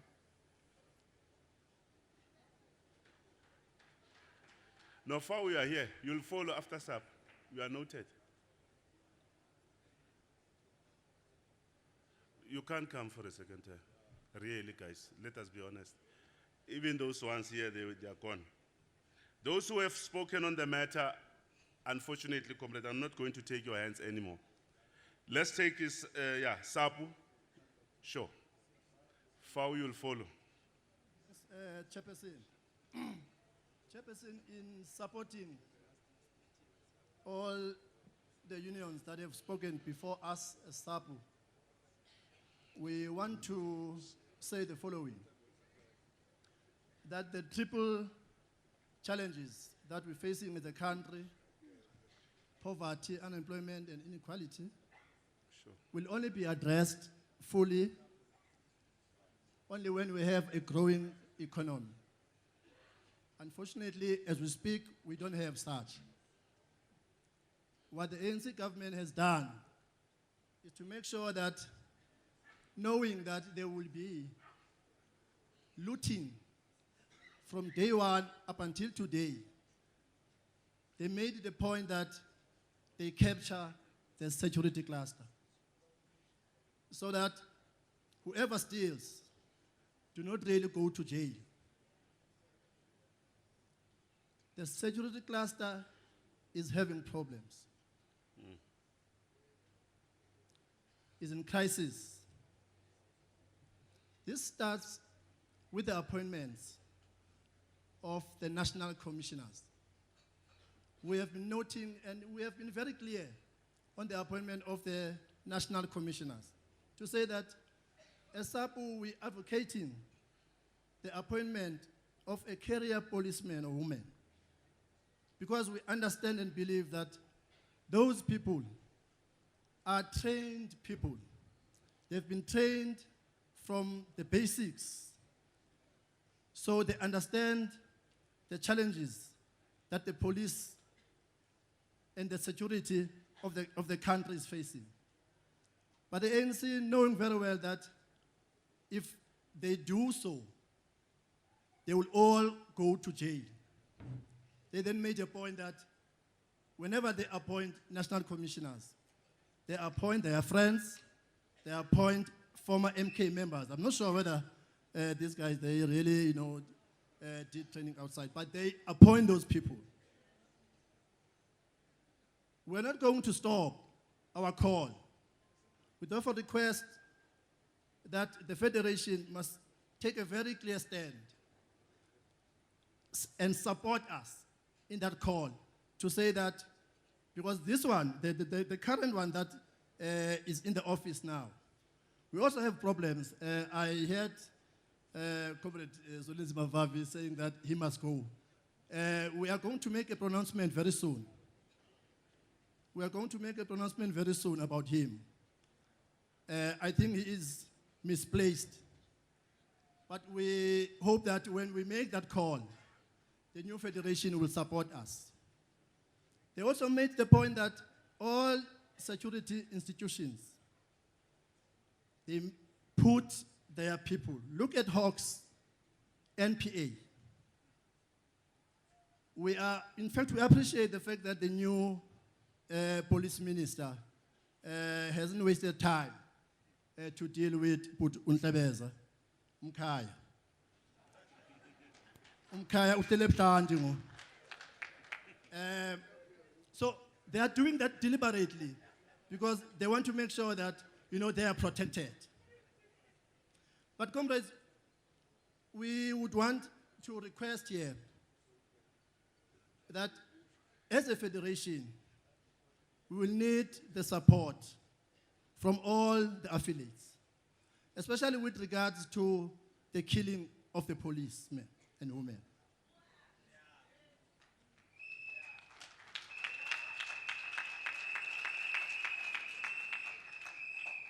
Police are first human beings. They are parents. They are part of the broader working class movement. We therefore can't relax when one policeman is killed. The whole country must wake up, in defense of the police. Just imagine if we don't have police, what will be happening in the country? So therefore, I think as we move forward, the Federation will be able to craft, a very clear stance with regard to the killing of police. In closing, I didn't want Chairperson to read the quote from Lenin, but the one which is in page 71, at the bottom, it ends on top of 72. I think when we find time, let's go back again. Not now, let's go back again and read it. I think this federation must begin to be seen to be doing that. I thank you. Thank you very much, Sapu. Thank you. Fau.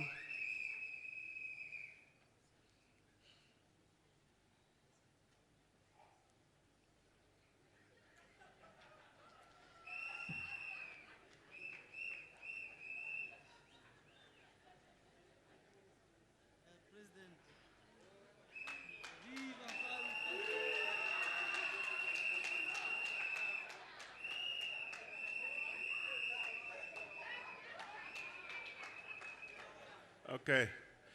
The FAO DGS has got a SAPU cap, that is why it's being given the Viva.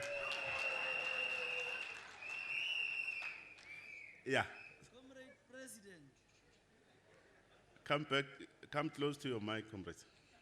I must clarify, SAPU, I'm the Deputy General Secretary of the Food and Allied Workers Union, wearing a cap of our neighbor, SAPU, viva, SAPU, viva. President, we want to start here. I mean, we want to define, at least to the best of our ability, the political and the economic crisis, the current one, not the historic one. Zuma is a crisis himself. So we have to start there. He's a crisis to himself, the party he leads, and the government he's leading. Now, whether his removal will yield the attainment of working class interest or not, it's an argument we may have. You see, when he was elected, in fact, we normally used to say, probably we were not a bit clear in this context. You see, if you look at the President of the Republic, I'm sorry, but this is what comrades are saying. So to say. No, he was using this head then. Now, after his election, he's using the other head. So, that thing at Togopedi was supposed to be looked at. We blame ourselves for not having analyzed that particular aspect. Now, President, this crisis is the crisis that manifests itself out of the crisis of the ruling party. And that crisis is the crisis that is driven by contradicting class interests within that organization. The dominant class there, which is the capitalist class, corrupt in nature, would then change the character and the nature of that organization as we were made to know it. Pro-worker, left-leaning organization. It would then adopt a different new character because of the dominant class there that has its own particular interest, and they will drive that utilizing that organization. So that organization is bound to deny what it is or what it was known to be. That's the reality of the day. This ANC is not the ANC that we all were taught and understood it to be. That of our Tambo is not this one. It will therefore not drive policies that would be in the interest of the workers and the poor at large. It will drive, to the best of its ability, the interest of the dominant class, capitalist class. Now, President, if you take pitch black Cyril Ramaphosa this side, and you take the white spirit,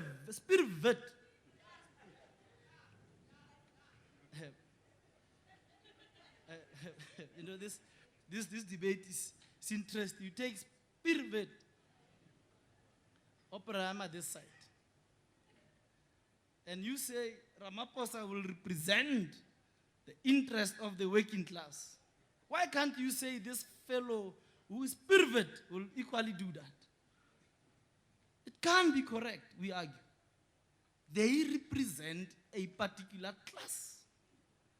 The only time you will be equal, Cyril Ramaphosa, is when you are sitting in a BEC of the organization he leads.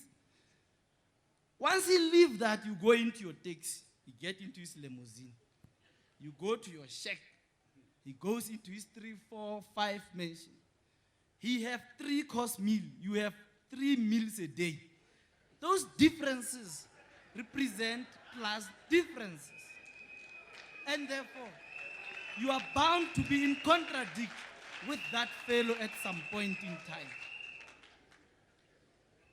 We have come to accept, and really accept with heavy heart, that this ruling party will not, is now incapable and incompetent of driving any working class agenda.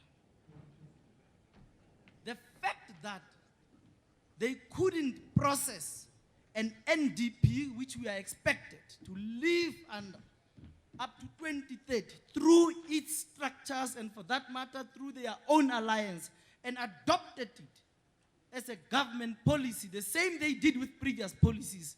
Gia, you mentioned them. And cannot face the day talking about Freedom Charter. When you talk about Freedom Charter and the ANC as it is, they are not compatible.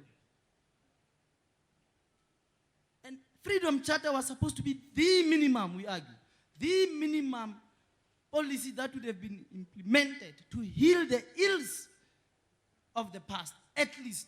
Not conclusively, but at least. Now, if you put that aside and you run wild, I mean, you leave RDP at least, you run wild with GEA, you run wild with NDP. In whose class interest is that? We must accept, President, that the voice of organized workers, the so-called vanguard of the working class, has drowned. There is no difference between ANC, SACP, and COSATU. So if we believe that that voice of the workers, that voice of the working class would be best served there, we have to make peace with the fact that to sleep and dream is good, but at some point we must wake up from that. We want to agree to an extent with NUMSA that we represent a particular class and we have got our own class interest. And this thing of giving another, conflicting class formation to drive your class agenda and interest, it's contradicting. We therefore would need to have the debate, NUMSA, that takes us to where you are. The debate around the alternative, for that matter, the debate about having a true working class formation that will drive working class interest without fear or favor, and assume and accept, contest and ascend power, because that is what it is at the end of the day. In conclusion, President, I'm left with 5 minutes. It's starting to count now. It can be. It can be. We are concluding, President. 5 minutes conclusion. Yes. Sir. We want to raise this thing, Pravin, in this context. You see, the ills that are currently there, your unemployment, inequalities, poverty, and corruption, as it is the case currently.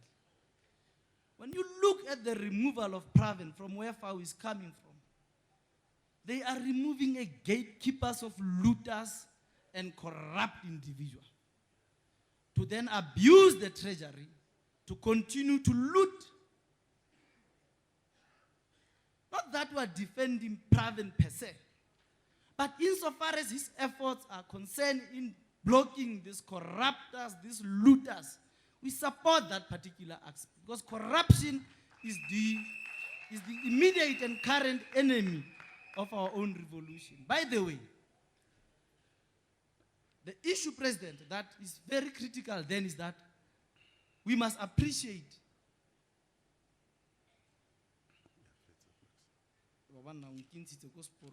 No, go ahead, nothing to say. No, President, let me leave it there. But I wanted to make the point that is very crucial so that we then understand that the reshuffling of the cabinet was not necessarily in the interest of South African people. And we need to say that it was informed by selfishness, it was informed by the influence of Guptas and others who know will be the beneficiary of that reshuffle. The South African, ordinary South African, are going to suffer and are continuing to suffer that. The downgrades. Those who are going to suffer worse are workers and the poor. And we need to see in that context, because the so-called president's prerogative should be best exercised in the interest of the country and the South Africans. And if we're not going to be able to raise that particular principle, that as and when this president, so, I mean, legally he may not, but politically is the president, is exercising his prerogative. No, legally he's not. Constitutional Court has addressed that issue. I don't want to belabor it. In legal terms, he's not, but politically he may be the president. Nonetheless, that's not the point I'm driving. The point I'm driving home is to say that if that prerogative is not exercised in the best interest of South Africa as a country and its citizens, it is abused, and we should stand against that. Amandla. Thank you. Awe too. Thank you. So way too. Package. Nkandla. Amandla. Thank you, Fau.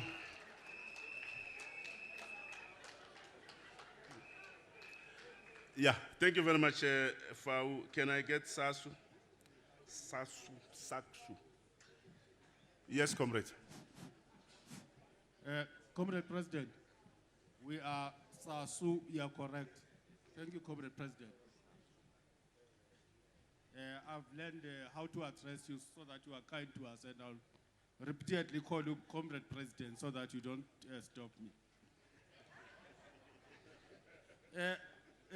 Comrade Press, we depart from a premise that the land dispossessed and the dispossessor cannot be equal in the land of the dispossessed.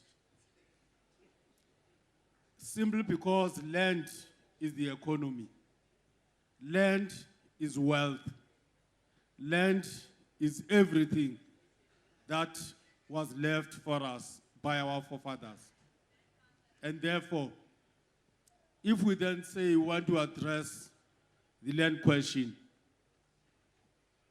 and we are not clear on what to saying on the question of land, and we are dilly-dallying, we use this nice and beautiful English about South Africa belong to all who live in it.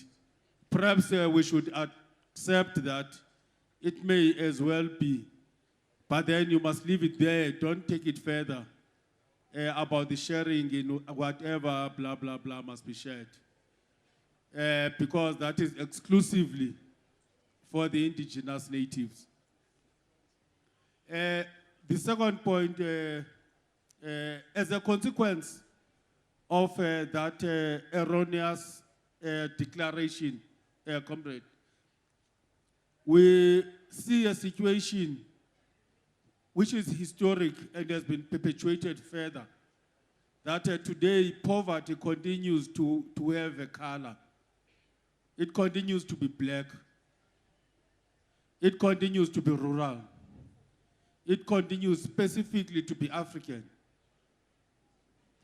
When we struggle, we used to say, we want to struggle for the blacks, but in particular the Africans. We have abandoned that. I'm not going to spend a lot of time, Comrade Press, on the history. Safe to say that the question of the ownership of this land is what broke the camel's back following the adoption of the Freedom Charter. And that is coming back to haunt us.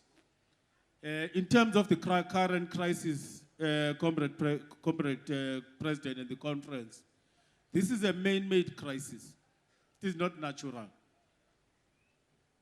It is a crisis that arises because all what happened in 1994, we only change faces.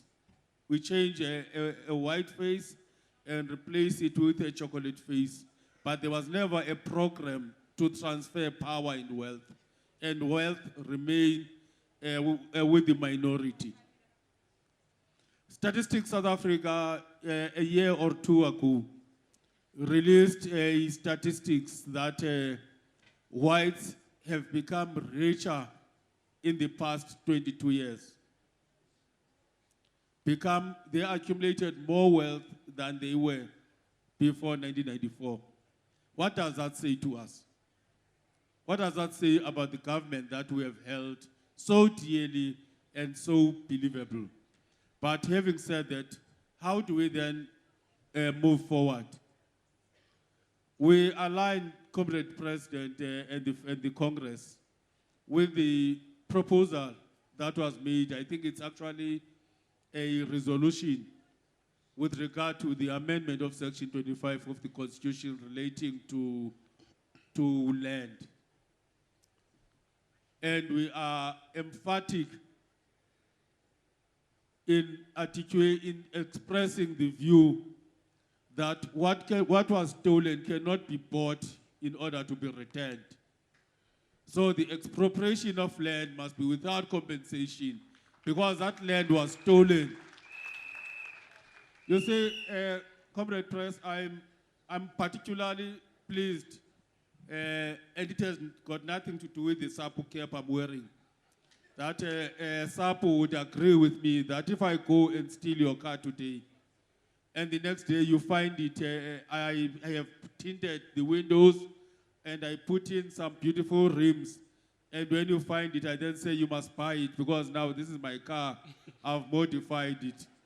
That can't be correct, comrades of this conference. So this conference must not dilly-dally on the question of the return of land without buying it. It was already paid for because it was dispossessed and taken through black genocide. The wars of resistance are well recorded. We still don't know where the head of King Inza is. Thank you. Comrade and the Congress, I think some of the practical steps in amplifying the proposals made. The Federation needs to mandate the CEC and the NOBs, whatever the structures will be there, to develop a concrete program with clear deliverables for consideration by the CC or whatever structure would come first, and which then, or they may even convene it, for us to consider and ratify a comprehensive program, comrades.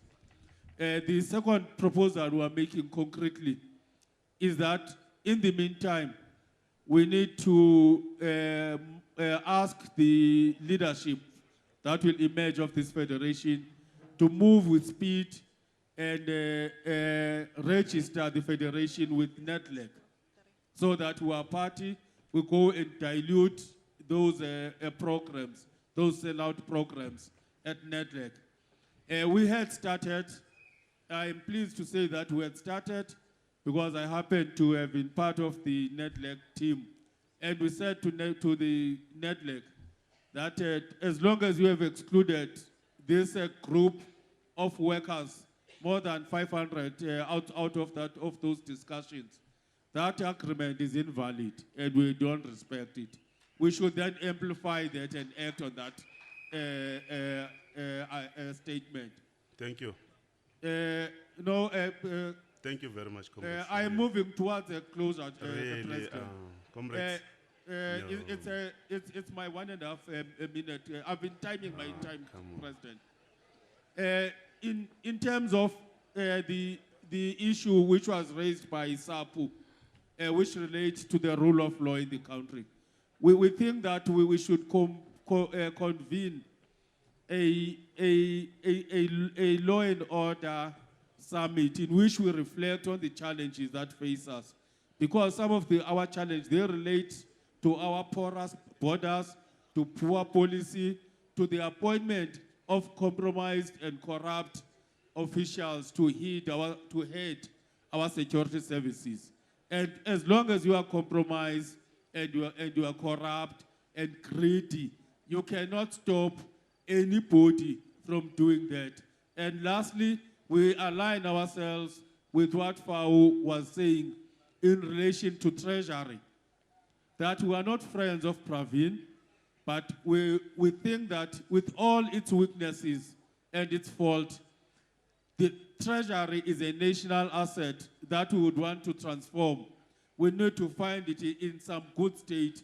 If we don't defend it now, there might be nothing to inherit and transform. Amanda! Comrade, thank you very much. Let's continue now and get to the next. Please, comrades, it's 1 o'clock now, and the seats are starting to be empty. And please, Asiya Timaus. I'm sorry to come up this, not necessarily that I'm undermining those that are coming. Really, yeah, let's get into the understanding, my comrade. President, we are not going to waste your time. Sure. But, just to ensure that we are able to emphasize on one thing, which we believe as Damausa that it's very, very critical. We really support NUMSA on the state having to invest in strategic sectors of the economy, that the land and agrarian needs to be addressed quite vigorously, that the health sector needs to ensure that it is actually improved. Also, which is actually quite critical, the corruption. Currently, what we have actually heard right now is that the Nkandla is going to be renovated with an amount of 69 million. It needs to be condemned very vigorously. We need to ensure that we are able to have a campaign in relation to that. But the point that we want to raise is in relation to this working class power. Comrade, we have theorized about the working class having to usurp this power and utilize it quite appropriately for their own benefit. But what is this power?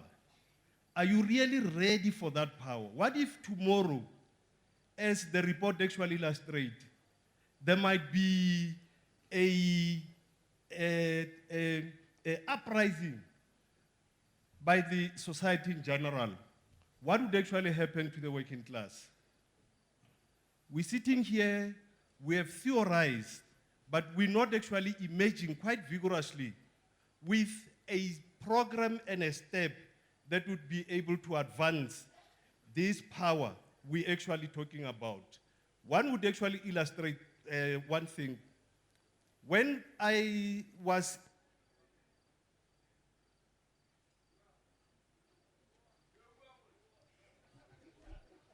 Sure. No. What's the problem there? Oh, no, I've never touched it. Yeah. Oh, okay.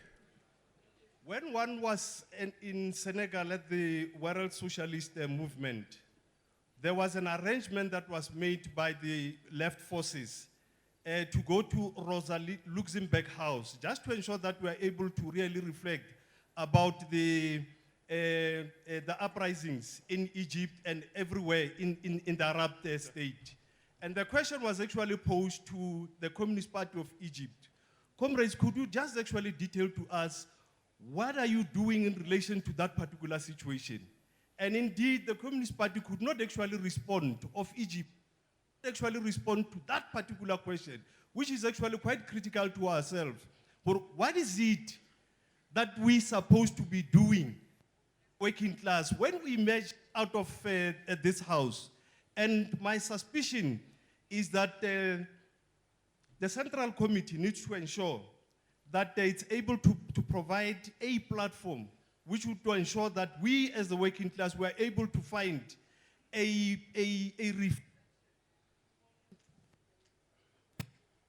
Yeah, dear part. There's no other one close to you there, the mic. Okay. No.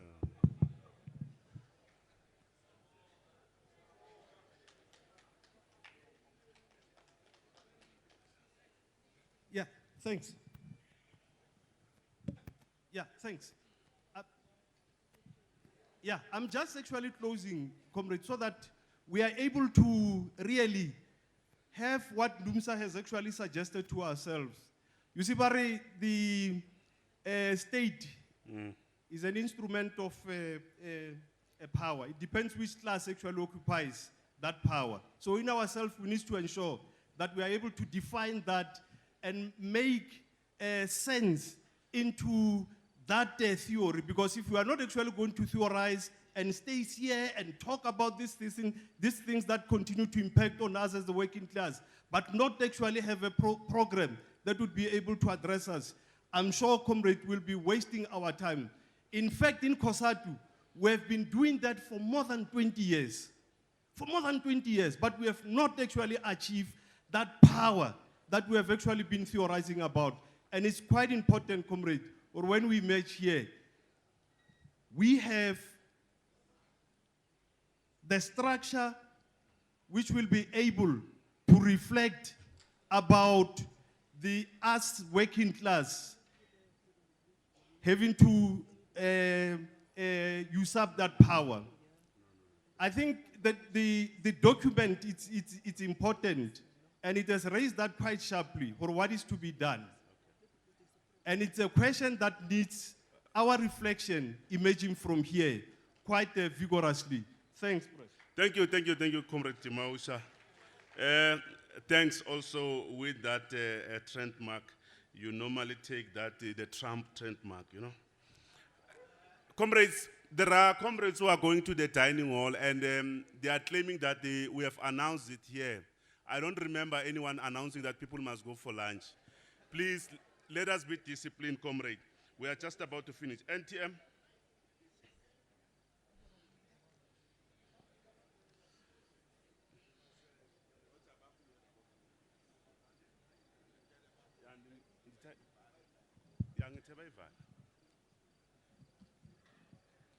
NTM? Thank you, Comrade Chair. Oh, Comrade Chair, we are also rising to make an input in respect of the current economic crisis, including the political crisis in the country.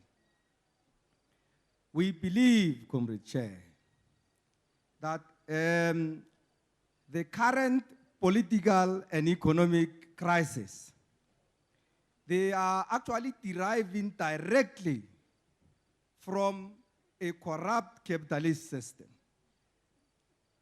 Now, the current regime, which is capitalist in character, it is actually worsening the situation.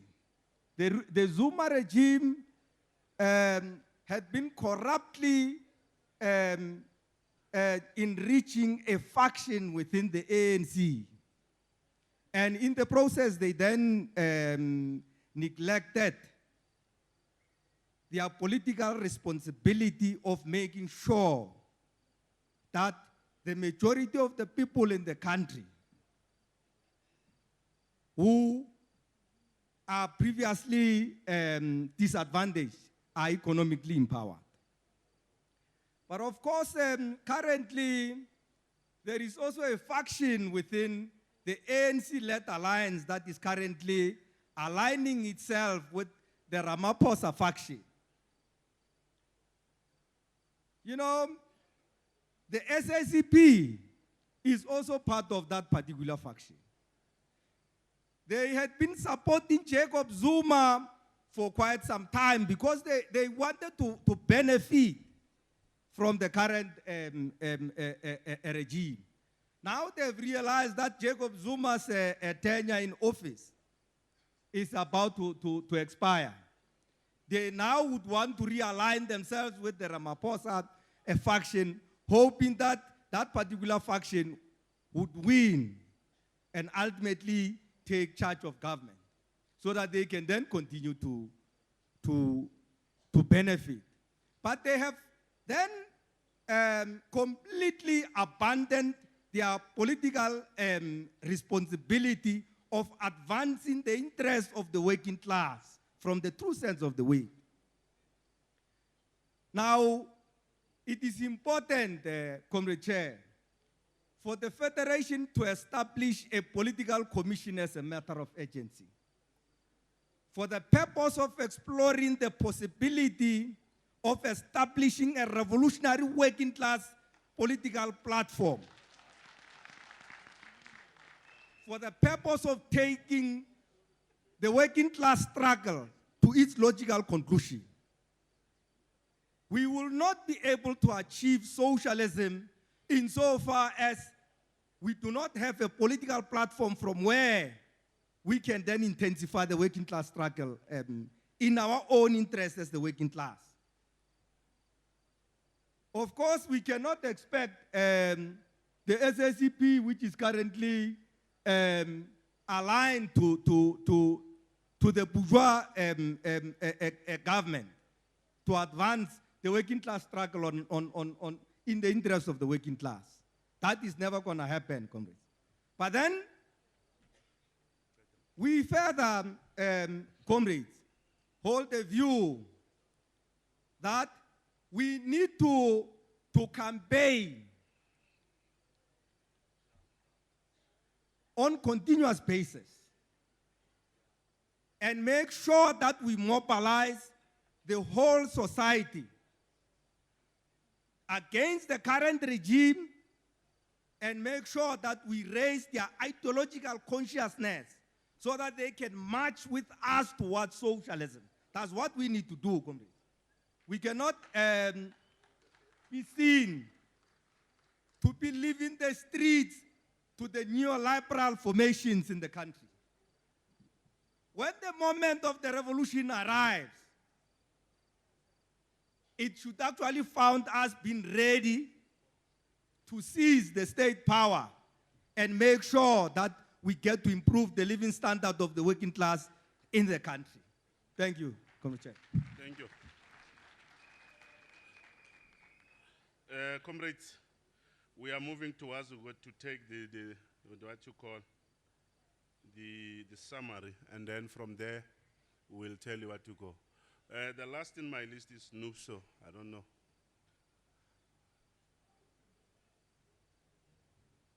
But how come they're coming for the second time? Amandla. Oh, wait. Comrades, I don't know as to whether it is because we are speaking this big language, English, which is not our mother tongue, that is actually wasting time. It is of paramount importance, comrades, that we need to respect time. As Africans, we are known to be wasting time, comrades. We cannot allow that to be one of our identities. Comrades, what is important is, one, we are talking this campaigning, we are talking this radical economic transformation. All that, comrades, needs strong structures on the ground for them to perform that. Of paramount importance, comrades, is for this federation to establish strong structures on the ground, for those strong structures on the ground to take further what we are actually deciding in this conference. That is of paramount importance, comrades. The biggest mistake that this country did was to celebrate the political freedom and forget about the economic freedom. That is the biggest mistake that we did in 1990, comrades. Comrades, we need to have, before we actually be against, or we are not adversely against what NUMSA is saying. When they are saying we need to have a political, perhaps, organization that will anticipate the workers' rights and the working class. Comrades, what is important is we need first to make sure that we are ready as a federation to actually absorb the pressures that comes with governance. That is point number one, comrades. And that will be done by actually promoting cadreship workshops, by making sure that shop stewards are capacitated on the ground, the communities are capacitated, everybody else who is a stakeholder in this process is capacitated. Comrades, of paramount importance, comrades, is which of course we did not have then during the apartheid struggles, was one. We went to the communities, comrades, and told the comrades that they should not pay rates and taxes and whatever. But at the back of our minds, we forgot that at some point we'll be leading this country, and comrades will be still sitting with that concept of not paying municipal rates and whatever, comrades. And that is hitting hard back on us at this present moment because, comrades, the rates are continuously going up of municipality, which is the fundamentals, comrades. We're talking of water, electricity, and whatever, comrades, that is actually eating in our pockets. But, comrades, the fact is, comrades, let us forget about ourselves. and think about the broader community that includes the working class, comrades, and what we are standing for. Comrades, we are standing for the liberation and the economic liberation of the working class. You cannot find at this day and age somebody who's staying in Gauteng, which is supposed to be a economic hub of South Africa, living on less than 2,000 rand a month. Comrades, it's a clear exploitation. It is of paramount importance, comrades, that when we get out of this conference, we emerge as a federation that is going to develop the structures on the ground, that will take the campaigns that we agree with in this Congress to make them even more effective. Aman. Thank you. Comrades, thank you very much. I'm not going to take any hands, please. I'm going to take now the summary. Comrade ZV, can you take us through the summary? I'm not going to take hands, please. It's done and dusted, Majid. Sorry.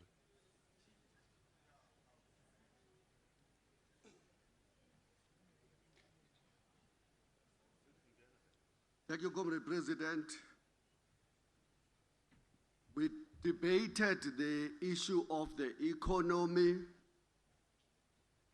from a perspective of a deepening political crisis in the country and agreed upfront that we cannot separate economy from the politics of the day. So that's the first thing that I think we all saying. So within that perspective of debating the economy and the politics, we note what Psycho says,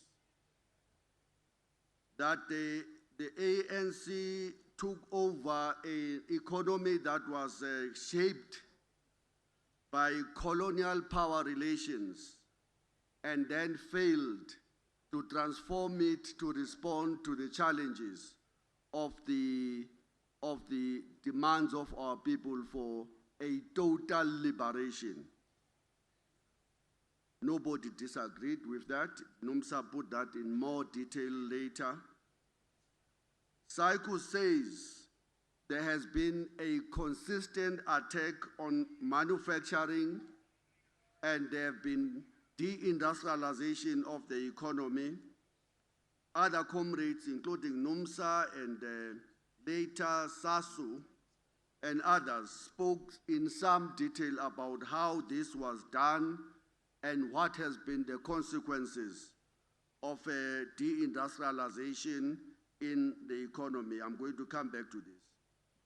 Psycho also raises a point that early on, as soon as the ANC government took over, it replaced the RDP and the Freedom Charter with GIE and later with the NDP. The proposals or the project which Psycho and all the comrades who spoke described as a neoliberal pro-capital project. Psycho then says, what this Congress should do is to adopt policy measures, policy statements that will seek to restructure the economy along the lines of what was undertaken in the second term of the Lula government. And then lastly, oh no, that's the last point, because the NDP question was a repetition of what they have said earlier. We all agree with that. NUPSO then makes an intervention that our language cannot be apologetic about the crisis at hand. We must be robust, and we must move from the point that says, whilst we were facing a capitalist onslaught on the working class, that capitalist onslaught was combined with dispossession of the land by an invading settler army that arrived here, led initially by a guy called Rolls-Royce, whatever, the guy was from Viceroy from Portugal, and then later in 1652 by another army from the Dutch. And therefore, that's our point of departure, that there have been a combination of both capitalist exploitation, which is combined with the dispossession of the indigenous people's land. And that's why yesterday, the conference was unanimous that we must endorse a point that says land must be returned and there should be no compensation paid for it. The NUMSA comes to say that, look, we've got to accept that the liberation struggle led by the ANC this far have simply failed to undo all of the vestiges of both capitalist exploitation, as well as addressing the basic demands of our people around land, which include then the whole addressing the whole question of property and landless question, even though I'm repeating that one. That should be our point of departure, that when we say we are engaged in any form of struggle, we are seeking to undo the capitalist exploitation of the working class, and we are seeking to redress the dispossession of the land question and all that goes with it. And I think that, comrades, must, the point that I felt that maybe we have been misunderstanding each other all along, creating tensions when there should not be tensions if we're engaged in a discussion with one another.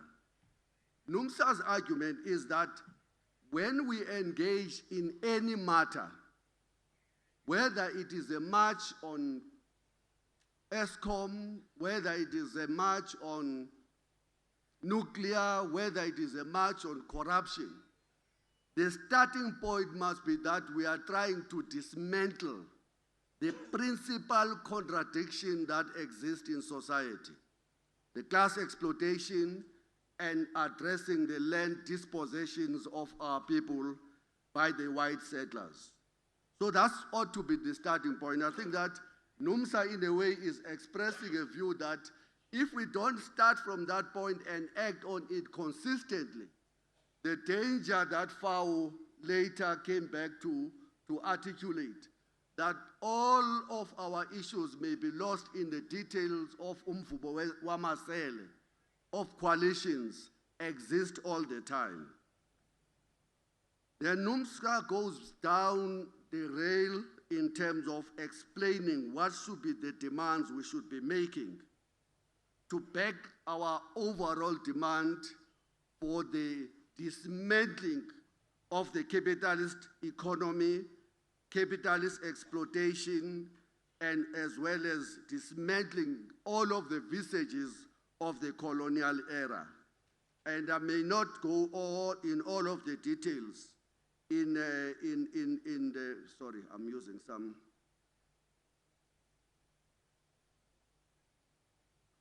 I may not go in all of the details of the demands. We've captured the demands that NUMSA have made. Those demands are supported by everybody in the Congress. The demands about addressing the property-less question of our people, the landless question of our people, addressing the issues of a true transformation that will result into us addressing all of the colonial era crises that I think all of us have articulated. So we've taken those points about what should be the central demands of the working class moving forward on everything. And I think that NUMSA was absolutely elaborative in addressing those. Then later, SALIPSU rises to support the trust of the NUMSA intervention. makes a quote on Lenin about warning the dangers again of jumping into coalitions that are not driving the central demands of the working class. And I think that everybody agrees with Salipso in backing NUMSA in relation to that question.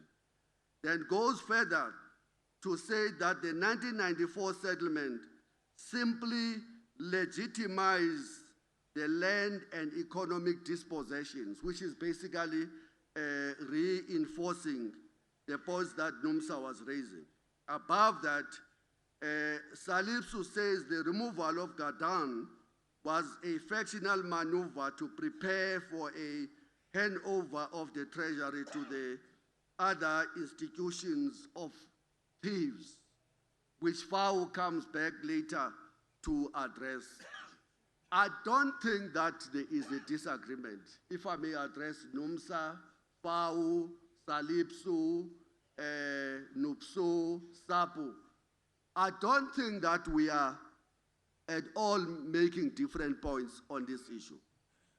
I've tried to capture, in my view, what NUMSA is articulating in this Congress in terms of what should be the program of the working class moving forward, and what should we announce as the primary program of the working class moving forward.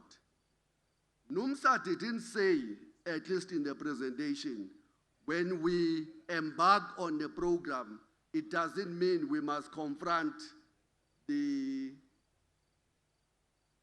theft, the hijack by the elites, the Guptarization, the drive towards the kleptocracy, and we must not confront the predatory elites. As I understand, and if I'm wrong, NUMSA will come back to correct me. NUMSA says, in doing so, don't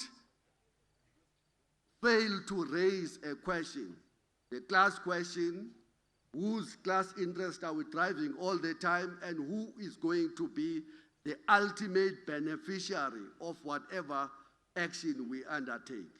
And that's why they emphasize, we can't just take a narrow position that says we will defend the treasury.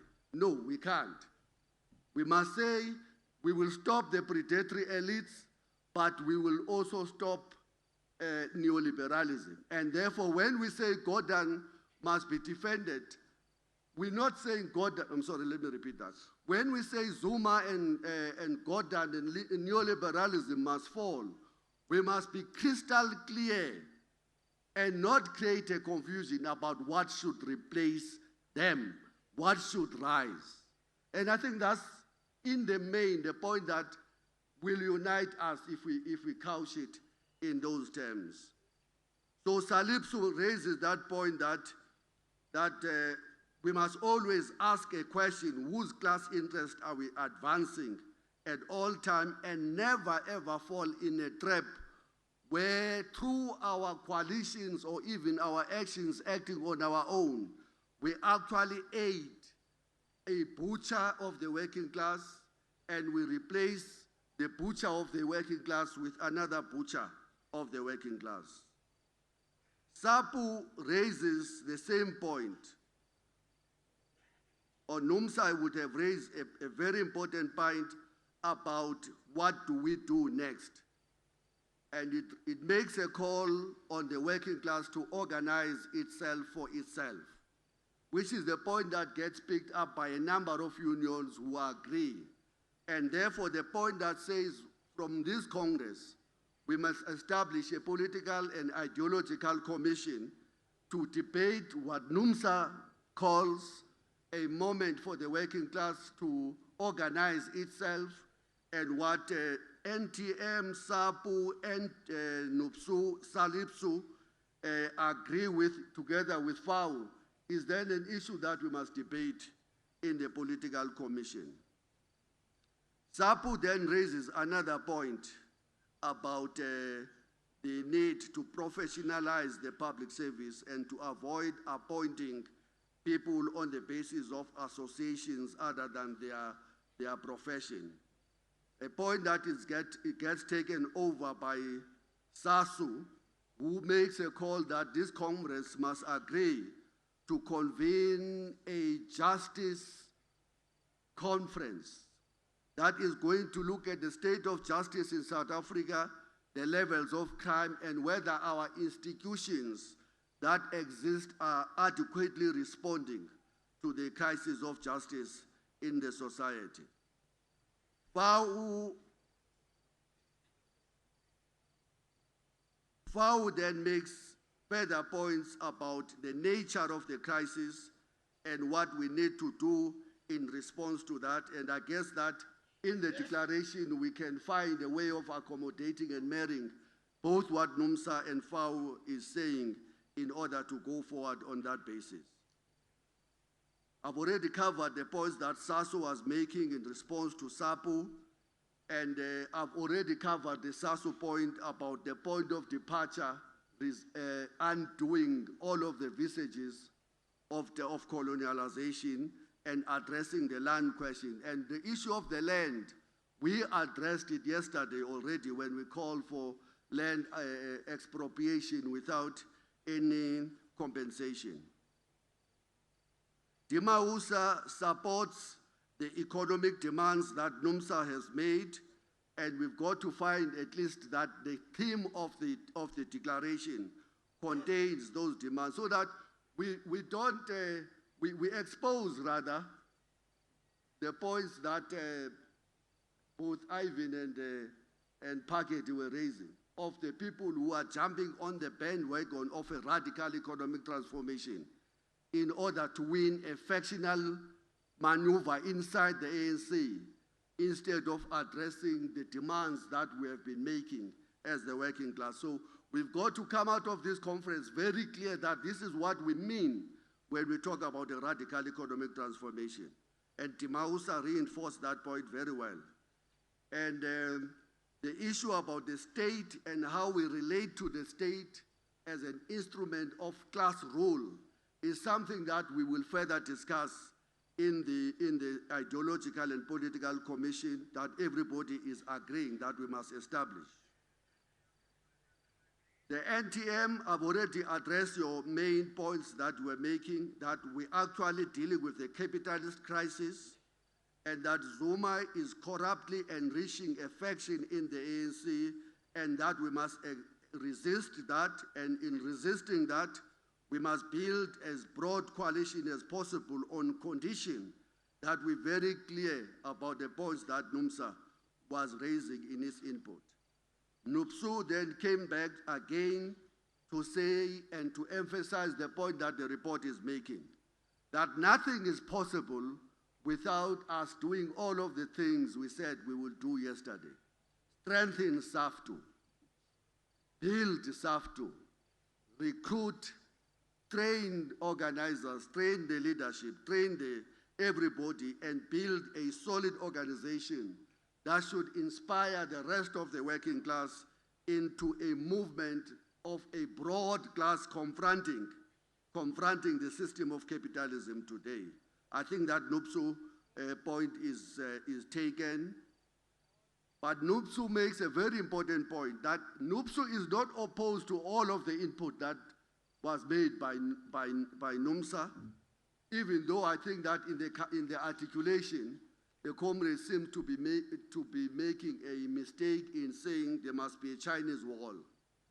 There must be stagism, that we must first build SAFTU, and once we satisfy that we've done that, start talking about the issues that NUMSA is speaking. And I think that those issues are not mutually exclusive to one another. Yes to building a strong labor movement, yes to building strong organs of people's power, but at the same time, let's engage with the need to build or to relate to the issue of the class or of the state power, not class power, to the state power in order to build a class power, to build conditions where the working class can dictate to society in terms of what should be the priorities for everyone. NUPSU then raised the point about the economic liberation of the working class, which is exactly what all of you are raising, from the inputs of SAICU to SACAO, so to CASAO, NUMSA, everybody. So that's how we capture the the summary, comrades. Honestly, from where we're sitting, we see absolutely 100% consensus. There are different emphases here and there, but nobody is disagreeing with one another here about what should be the posture of this federation moving forward. And I think that whereas we would have been nervous before that, we may find ourselves in a disagreement. We are not in a disagreement. We will continue to emphasize and de-emphasize, but the point is to ensure that there is coherence in the federation in terms of the declaration that will come out here. And the declaration, in my view, will be absolutely clear that we have to undo colonialism. We have to undo the system of capitalism. We have to make clear demands of the working class. They are articulated in detail by NUMSA and many other comrades.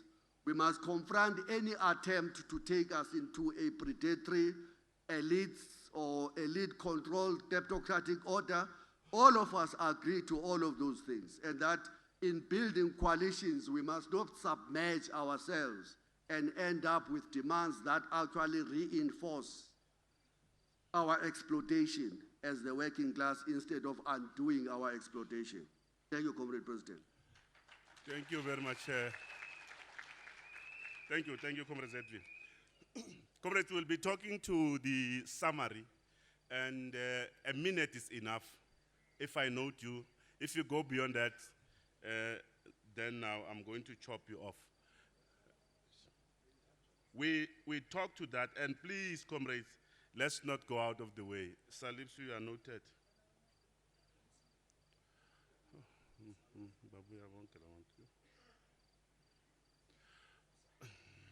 Oh, sorry.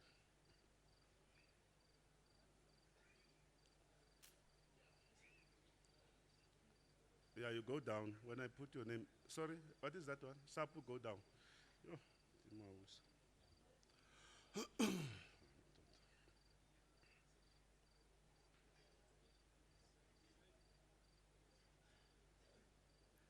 Foul, put it down.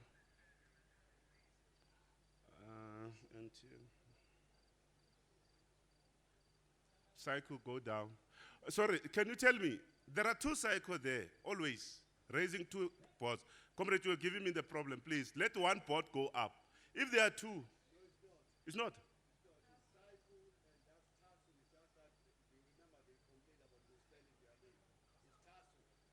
It's two unions at the same time. Oh.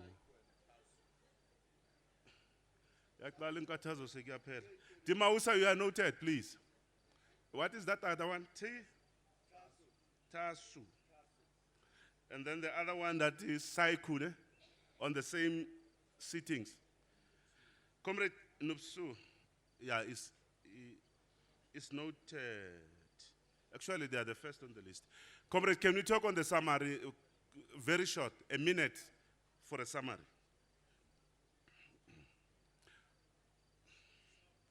Come again? Sound system, please. Sound system. Yeah. Thank you, President.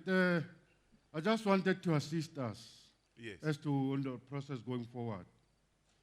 I think the summary was summarizing discussions. So we cannot again discuss the summary.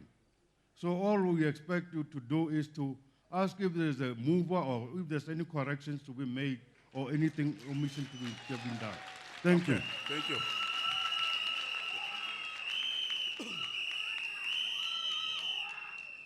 We are wasting another minute, comrades, please. I'm trying to manage them. What I'm saying in terms of talking to the summary, that if there's something that is left out, then comrades must talk to that, not necessarily to open the new debates. Salipsu, 1 minute. Thank you, President. Yes. On the basis of what the General Secretary have raised as he's closing the summary of undoing colonialism, of undoing of capitalism, we think we must be different in our conception. We must not use the radical economic transformation on the basis of what I have said and what we are. We must talk about the revolutionary economic transformation. Thank you. For the workers' state. Sure. Fuwa. A minute.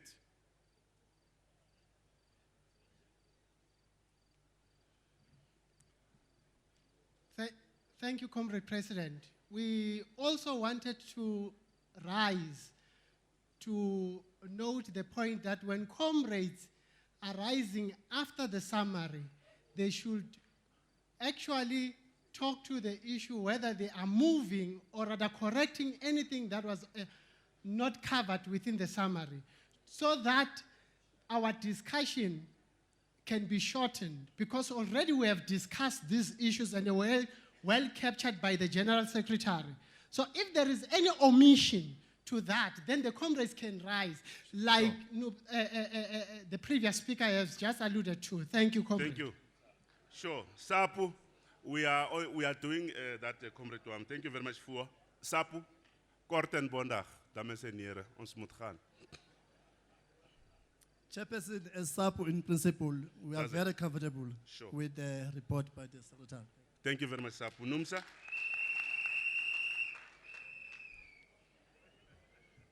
President, we think that we're not far from each other. Sure. We will also, on the notes as ZV requested, we will submit them. But just to say a few points, we think that we must be clear on nationalization, which addresses issues of ownership and control of the economy. Secondly, we think that this conference can't keep quiet, comrade. SOEs, as we're sitting here, they are looted. We think that the conference must make a demand that all those boards must be reconstituted by civil society, by trade unions, by business, government, so that there's transparent procurement away from cronyism and corruption. We think that, President, we must reject nuclear. We must be upfront about rejecting this trillion nuclear. We've got enough energy from Gula, Medupi, Kusile, and I think we need to be bold and we must pull together all our resources to fight this nuclear deal because it's going to destroy jobs. Thank you. Lastly, President, we think once all this is written up, we must be clear that we will take a clear program of action to the street. Otherwise, on the debate which FAO is raising about the National Treasury, one point we want to make there, comrades, is a very simple point. And we think it will be resolved by a program of action carrying forward these demands. There are two factions of capital that are fighting. A faction of white monopoly capital represented by Pravin Gordhan, and another faction of capital represented by Zuma and the Guptas. We have no business in between them, but we reject that they can't loot the National Treasury, and we must place the demands of transforming that National Treasury and the agenda of the working class. If we do so, we will not be caught in between those factions of capital. Thank you. Numsa. Demausa. Demausa. Ach, nee man, we are covered. Okay, baie dankie meneer. That's it. FAO. Thank you very much, Demausa.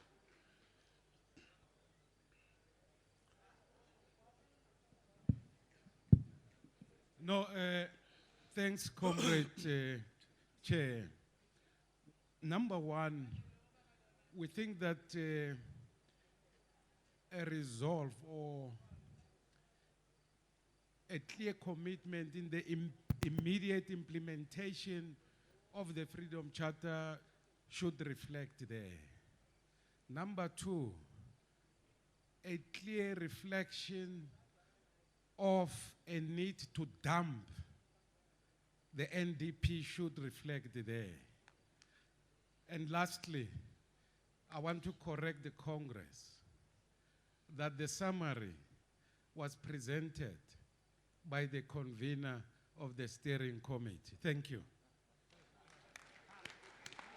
Oh, thank you very much. Saiku. Thank you, FAO. Thank you. As Saiku, in addition to also to the economic input that we put, we like to add the political one in 1 minute. Comrade President, it is very clear that come 2017, elective conference of the ANC, it will be divided. There will be another breakaway, and Nkosazana Dlamini Zuma, she's going to win in the ANC. And come 2019, there won't be an outright win in terms of the elections. And DA is going to lead in terms of that. According to the research, it has been found that there is no political party that emanates from the left that can win the election outright beyond 50%. This is caused by the poor understanding of politics in South Africa by the poor people. The poor people, they are not voting on the basis of comrades, sorry. policy. Sorry, comrades. We're talking to the, okay, comrades, just hold it there. We're talking to the summary, comrades. Unless you feel good with the summary that was presented, there's something left behind. Unless, if you are covered, comrade, don't be afraid to say I'm covered, really. We are not going to take another input.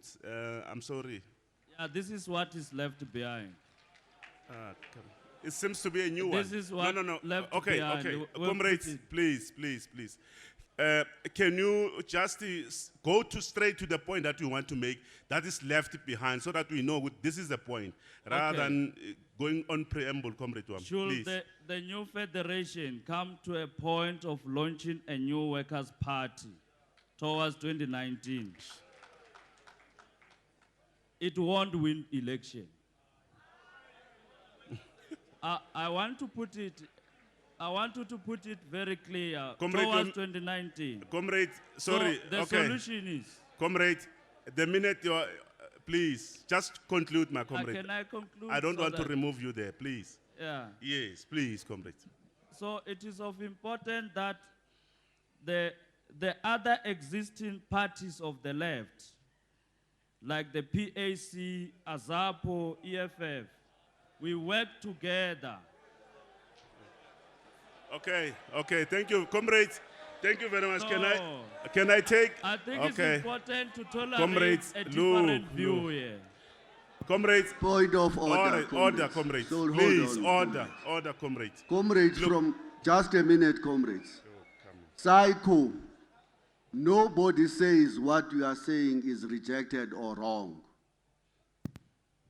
Everybody says when you spoke initially, you should have raised those points so that they can be taken into the summary and engaged with. And that what we are doing now is to respond to the summary as presented, trying to summarize a discussion you participated in. So you are out of order by trying to bring in new things through the back door that you didn't raise in your initial input. Okay, and But the door is not closed to you. All of us agree that we must establish a political ideological commission where all of these issues will be debated by the structures. So we will engage with everybody's input in that ideological and political commission. NTN. NTM. Oh, you sharp. Thank you. Thank you very much. Tasu. Tasu. Covered. Okay, thank you very much. They are covered. Farm workers, Kort en Bondag, laat ons gaan. Bondag. That's it. Yeah, I think from Kasavu's side, this Congress conclude on a very high note.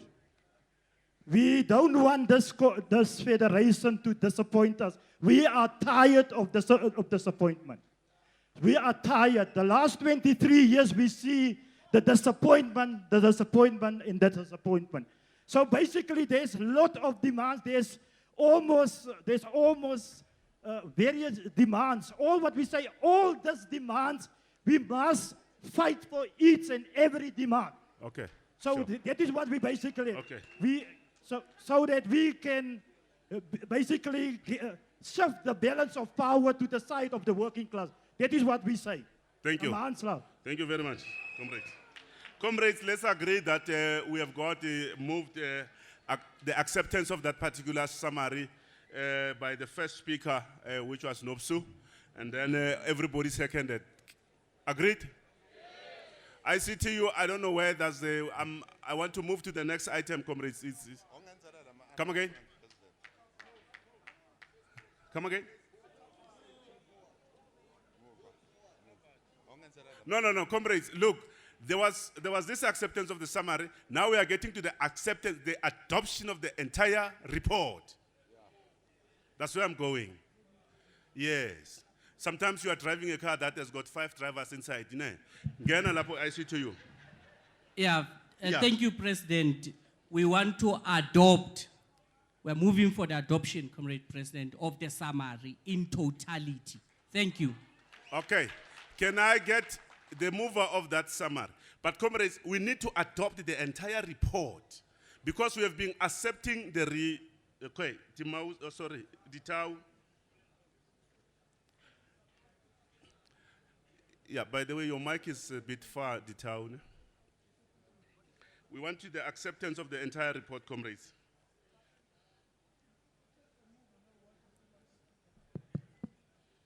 Thanks, Comrade President. Thank you. As Titao, we are moving for the adoption of the entire secretarial report. Thanks. Okay, comrades, can we correct it, Comrade Ditau? It's a steering committee report. Is it moved by Ditau, the entire report, NUMSA? And SAPU, and then I think, yeah, say follow. Thanks, President. We rise in support for the adoption of the steering committee report with a very small rider in support, I think, of Kasau. We suggest that as of Monday, the new national office bearers would have to develop an ear-to-the-ground campaign, including the rollout of provincial shop steward councils, so that we do not rely on the media to report on our behalf. Thanks, President. Thank you very much. Thank you. Comrades, the steering committee report has been moved and seconded. Moved by Ditau, seconded by NUMSA. Once more again, can you just give a round of applause to the steering committee, comrades?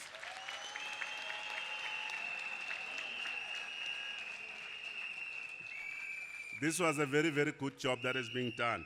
Comrades, moving forward, there is a comrade who lost a bag. Yesterday, there was a wallet inside and money inside. And the comrade is so disparate because he's supposed to be using the money for transport. Please, comrades, if anyone has... And then in NUMSA, there's one comrade who have lost a camera. Please, let's go home and then having our own stuff together. Please, comrade. Can we just get those, if it happens that you have seen those particular, you must come forward. Comrade, very shortly so, 2 minutes, I'm going to give it to Comrade Usibusiso Kekana, because the steering committee was getting money from your affiliates. We must come and account here. Some of you might say, we talk about the report, you don't talk about money. Comrade Sbu, just very short, just to give us that particular report so that we move it and second it. That's a financial report. It's just a short report, you'll understand it. Sbu. Comrades, in your pack, you'll have a financial report. If we go straight to it, it starts at essentially at page 4, which is independent auditors report of the trustees, interim reception committee trust.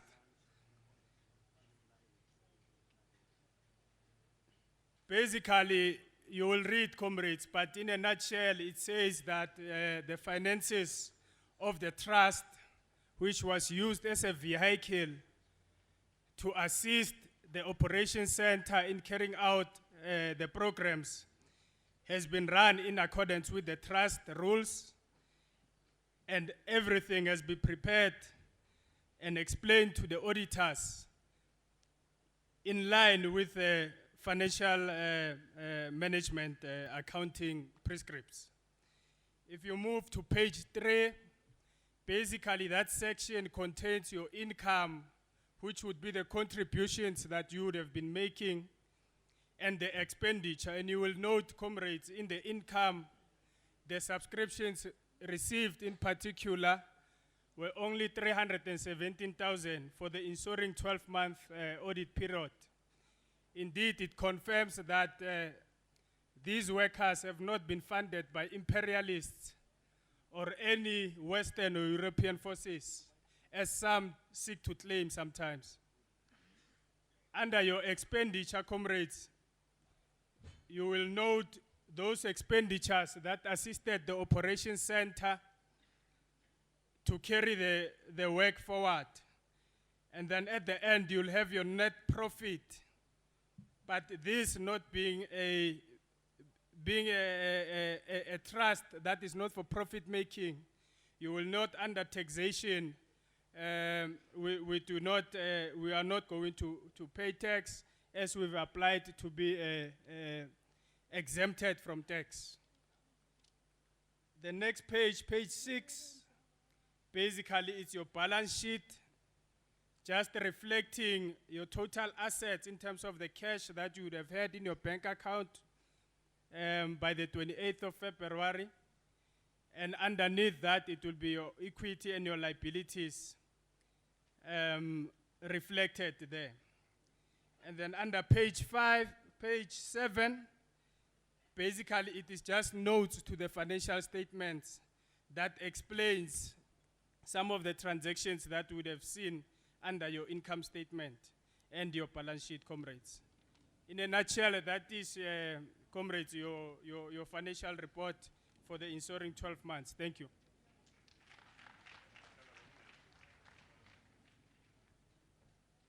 Yes, thank you, Comrade Sbu. That was a financial report. Maybe if there's any clarity-seeking questions, then if there's none, we have to move for the adoption of this financial report. Ditau and FAU, you'll follow.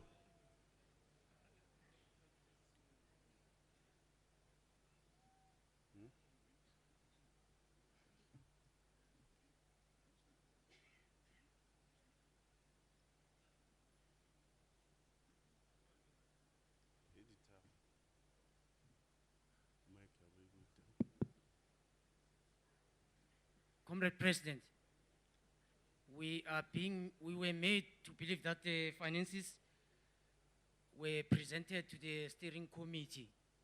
Now, as Titau, we want to move for the adoption of the finances of the steering committee. But we want to say to the new leadership that since we have elected the leadership, as of next week, Monday, they must go and open the bank account and move away from this thing of trust. Thanks. Thank you very much, Ditau. Fau, Matusa, you'll follow. And Fua.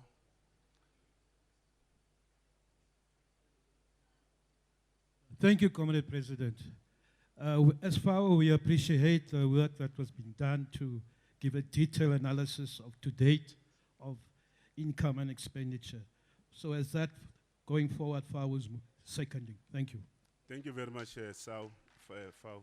Matusa, it has been moved and seconded. You must get into that understanding. Matusa, are you done? Accepted. If the boards are. Thank you very much, Comrade Sbu. Can you give a round of applause? Comrades,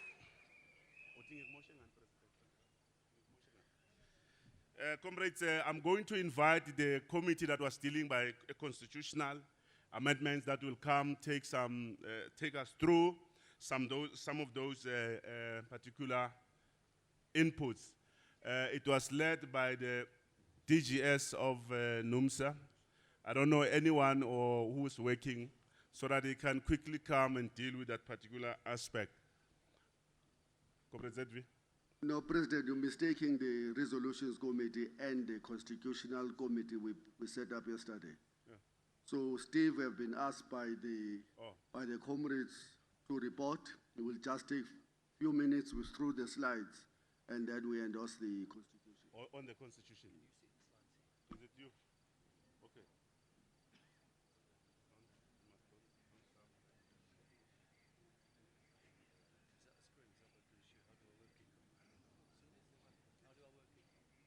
Here we go.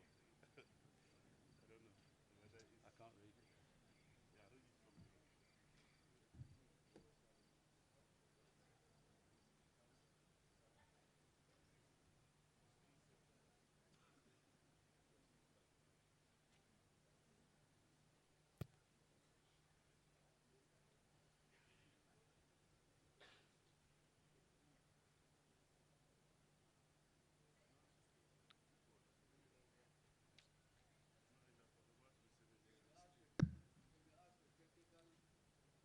The technical team at the back, please give us that remote control for the screens.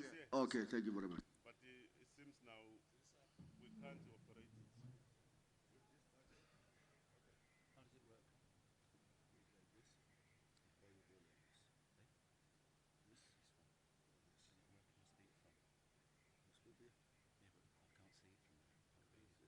I'm not going to be able to read it. No, I'll try and find it.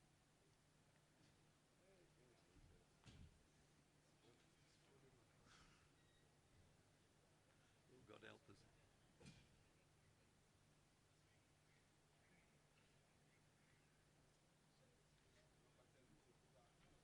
Okay, let me just find the document. I'll get going in 1 minute. We messed up your things. Okay, I'll just read straight from this. He'll just follow me. You can see that we can look at that. What do I do? Down? We move to the next page, we go back. Go back with this one. Okay.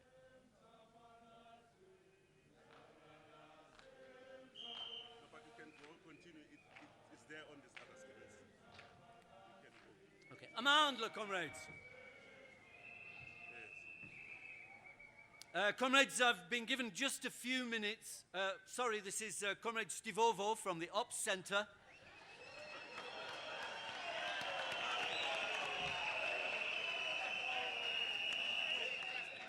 I'm trying in these few minutes to pay back for my colonial heritage. Comrades, the task team met in a marathon session, finishing very late last night and taking up the cudgels again this morning. And we've produced what we hope will be an acceptable report and way forward in the dying few minutes of this Congress. Before you is a report from the task team. There's a little bit of information in terms of the background, who was in the task team. There was reference made to the very comprehensive points that were made by the presidents and the general secretary of the steering committee. And the process that we followed very, very quickly, comrades, was that every union that had amendments or suggestions to the Constitution tabled them. There were well over 50, I think, 62 in fact, different amendments that were made. And then we consolidated those amendments into those which were capable of achieving a consensus, in other words, agreement right across the unions participating, and those that we needed to address in more detail. So it was a lengthy process, comrades, and I don't think time will allow us to go through each point, and in fact, I don't intend to. As you can see from the log frame in front of you, there are a whole range of issues that were raised, and that what we've done, I'm just hoping you can see the top there, comrades. What we've done is we've given the page reference number of the Constitution as it currently stands, the clause that is being referred to, and then the proposed change that came out of our discussions. And in brackets, we've tried to indicate what is contained in the existing Constitution. And then in the end column, you'll see there consensus in the task team that produced this report. Comrades, we haven't got a great deal of time to go through this, but I'm hoping that because every union was represented there, and every union took a mandate from its own organisation, that the consensus that we arrived at would be, we hope, hopefully accepted by Congress. So I'll leave that in your good hands. As you can see, there are a whole list of things that we've agreed. They're on a range of issues, comrades. Some of them are very small in terms of grammatical corrections, even though I'm not very good at English myself. Other comrades helped me. And some of them are more substantial about the character of the federation that we're building and so on. Just before I move off that point, comrades, and move to the difficult areas, can I say that even though we worked for something like 12 and a half hours, and some of us a little longer into the night in order to produce this report, what was astonishing about the task team, and I've been in the trade union movement now, I'm celebrating my 50th year this year of being in the trade union movement. What was astonishing, comrades, was the degree of tolerance that was manifest in that task team. So I'd like to give a personal round of applause to the task team for their work. So, comrades, they're the matters that we found consensus on, and we hope that Congress will feel comfortable in endorsing them. Because of time constraints, there were a whole range, not a massive range, but an important range of issues which are listed here in the report under the heading Matters to be Referred to the Constitutional Task Team. And comrades, we took advice from our leadership on this question. And there are a number of issues that we need to address. Let me just say, before I go through one or two of them and then sit down, was that our main concern throughout, comrades, has been to address the very unique position we are in as a new federation, which combines organizations like the mighty NUMSA and the mighty FAU and others, NUPSO, SAPU, organizations that have got a very strong and established base, and at the same time, unions which are still, if you'll permit me to say, at a very fledgling stage of their development. And what we wanted to avoid, what we wanted to incorporate into the Constitution, were the very principles of democracy, tolerance, fair representation, and so on. And we wanted to see that manifest in the new Constitution. But some of the questions that we were dealing with, comrades, required more time and more detailed examination. So what we're suggesting here, with advice from our leadership, is that there are a range of issues listed in that small log frame. And what we'd like to propose is that those issues are taken in principle, and all the others that are where there is consensus are taken as part of this report, accepted by Congress, but on the understanding that further work needs to be done, particularly on those 5 areas that are listed there. I must just say that it will take more time to do those points, but it will be well worth it, comrades, rather than trying to do a quick fix, which then creates problems for us over time. So we're proposing that a task team be established to process those outstanding issues further, and that they report to the next Central Committee of our new federation, comrades. The last box that's there is that some of the comrades raised a range of issues which they assumed would be covered in the new Constitution, but which, on reflection, are issues that can be managed through a policy development and a policy discussion, comrades. And in fact, quite a few of those issues have been dealt with in the steering committee report and some of the recommendations and proposals that have come from that discussion that have taken place over this year. Over this last session. So that's where we are, comrades. It's given to you humbly. I'm sure we've made mistakes. We've worked hard, I think, and we're looking for your support. Thank you, comrades.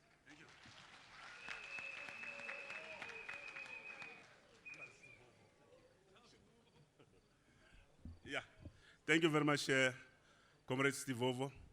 Comrades, we have listened to Comrade Stivovo. Now we have to take, you'll understand that the constitution is going to be refined as we go, fine-tuned as we go. But now we must, in this Congress, it's a very, very big task to say we need to adopt this constitution. NUMSA, NTN, what is that? SASU, not SALIPSO, sorry.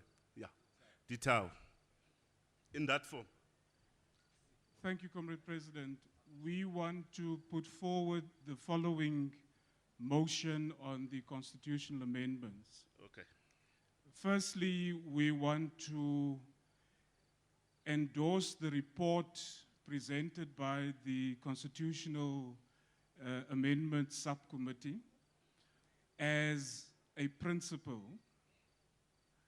Secondly, we want to move that the Central Committee, the first Central Committee, should be the structure that would finalize. So this Congress passes an enabling resolution that allows the Central Committee to finalize the constitutional amendments.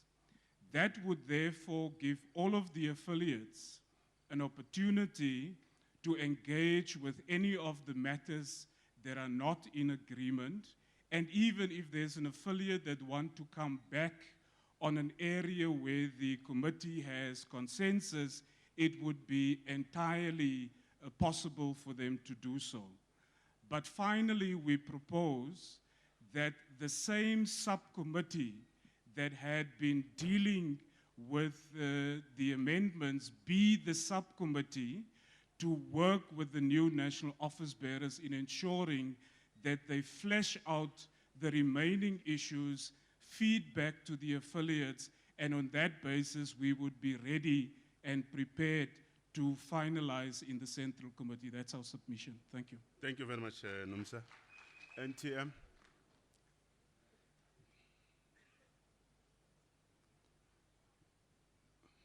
Thank you, President. We concur with NUMSA and we second that motion. Thank you. Okay.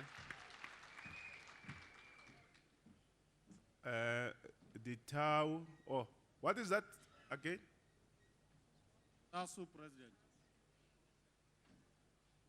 Come in, sorry, the Tau will come. Yes, Comrade President, we also want to second that and hoping that some of the issues which we would have raised in the Constitution, like in relation to the National Working Committee and invitation of the stakeholders, would then not overtake this discussion of the task team. Otherwise, we are comfortable with that. Thank you. Thank you. We support the proposal by NUMSA. Thank you. The Tau.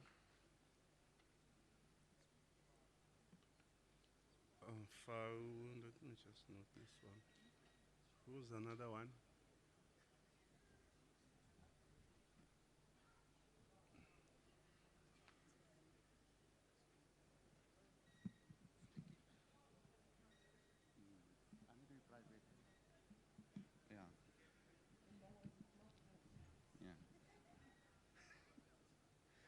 Thank you, Comrade President.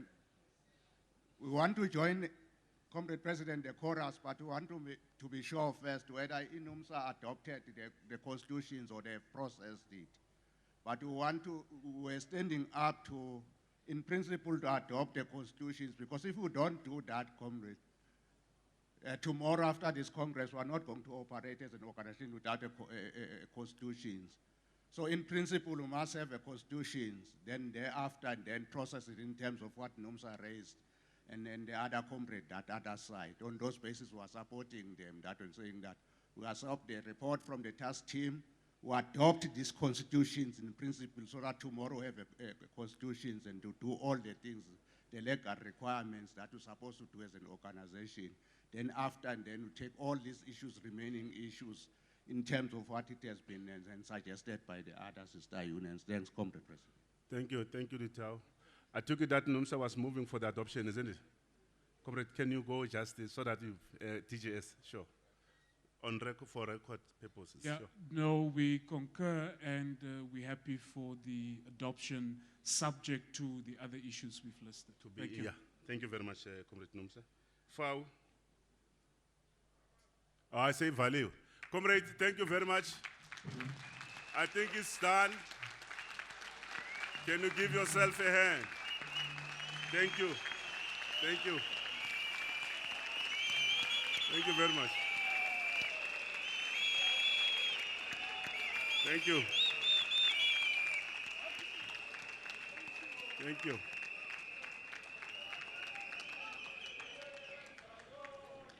Thank you very much, comrade. Thank you. No, thanks. Yeah, Sizwe Bon. Comrade, thank you very much. Since yesterday or a day before yesterday, you are qualifying this federation. Now the constitution has been moved and adopted. So now we are moving forward. We have got colors, we have got your emblem, we have got your names. You are registered. Amanda. Comrades, I'm just having, we wanted to kill it at once, but the circumstances beyond our control, comrades. We don't want to subject people because of under these conditions that they sit here without lunch. But comrades, we just appealing to yourselves because we are waiting for the resolutions and they are still finalizing them. But we're saying we're going for lunch. Are they here? I can mamele pay.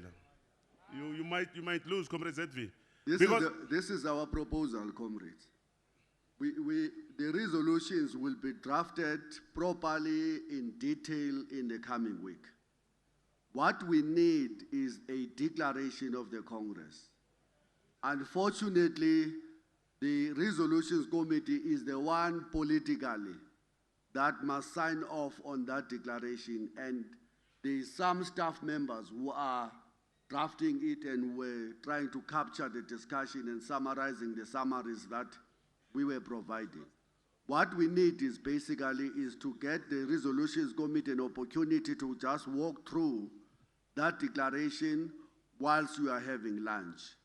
After lunch, we take that declaration, we take the election results first, we take the declaration, we allow the new president to do a closing remarks for the Congress.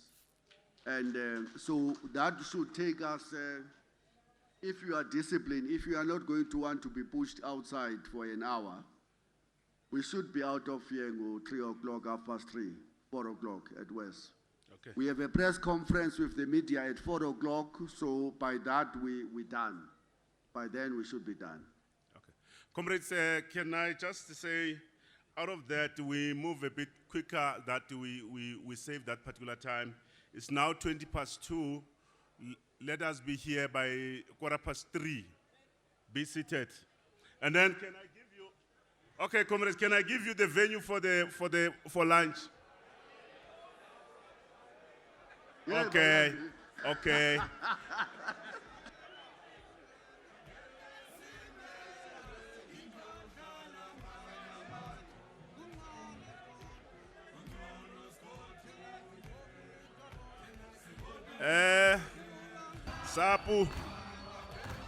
Sapu, you want to know where are you? This time they seem to have forgot. Oh, Sapu, you are at Serengeti. With NTM and FAU and Serengeti. Clover Green, all of the Tau, FUO, ICTU, Matusa. King Shaga, kune leadership lapo, ne young nurses, ne observers and guests. You're going to King Shaga. Oh, sorry, yeah, King Shaga, not airport, by the way.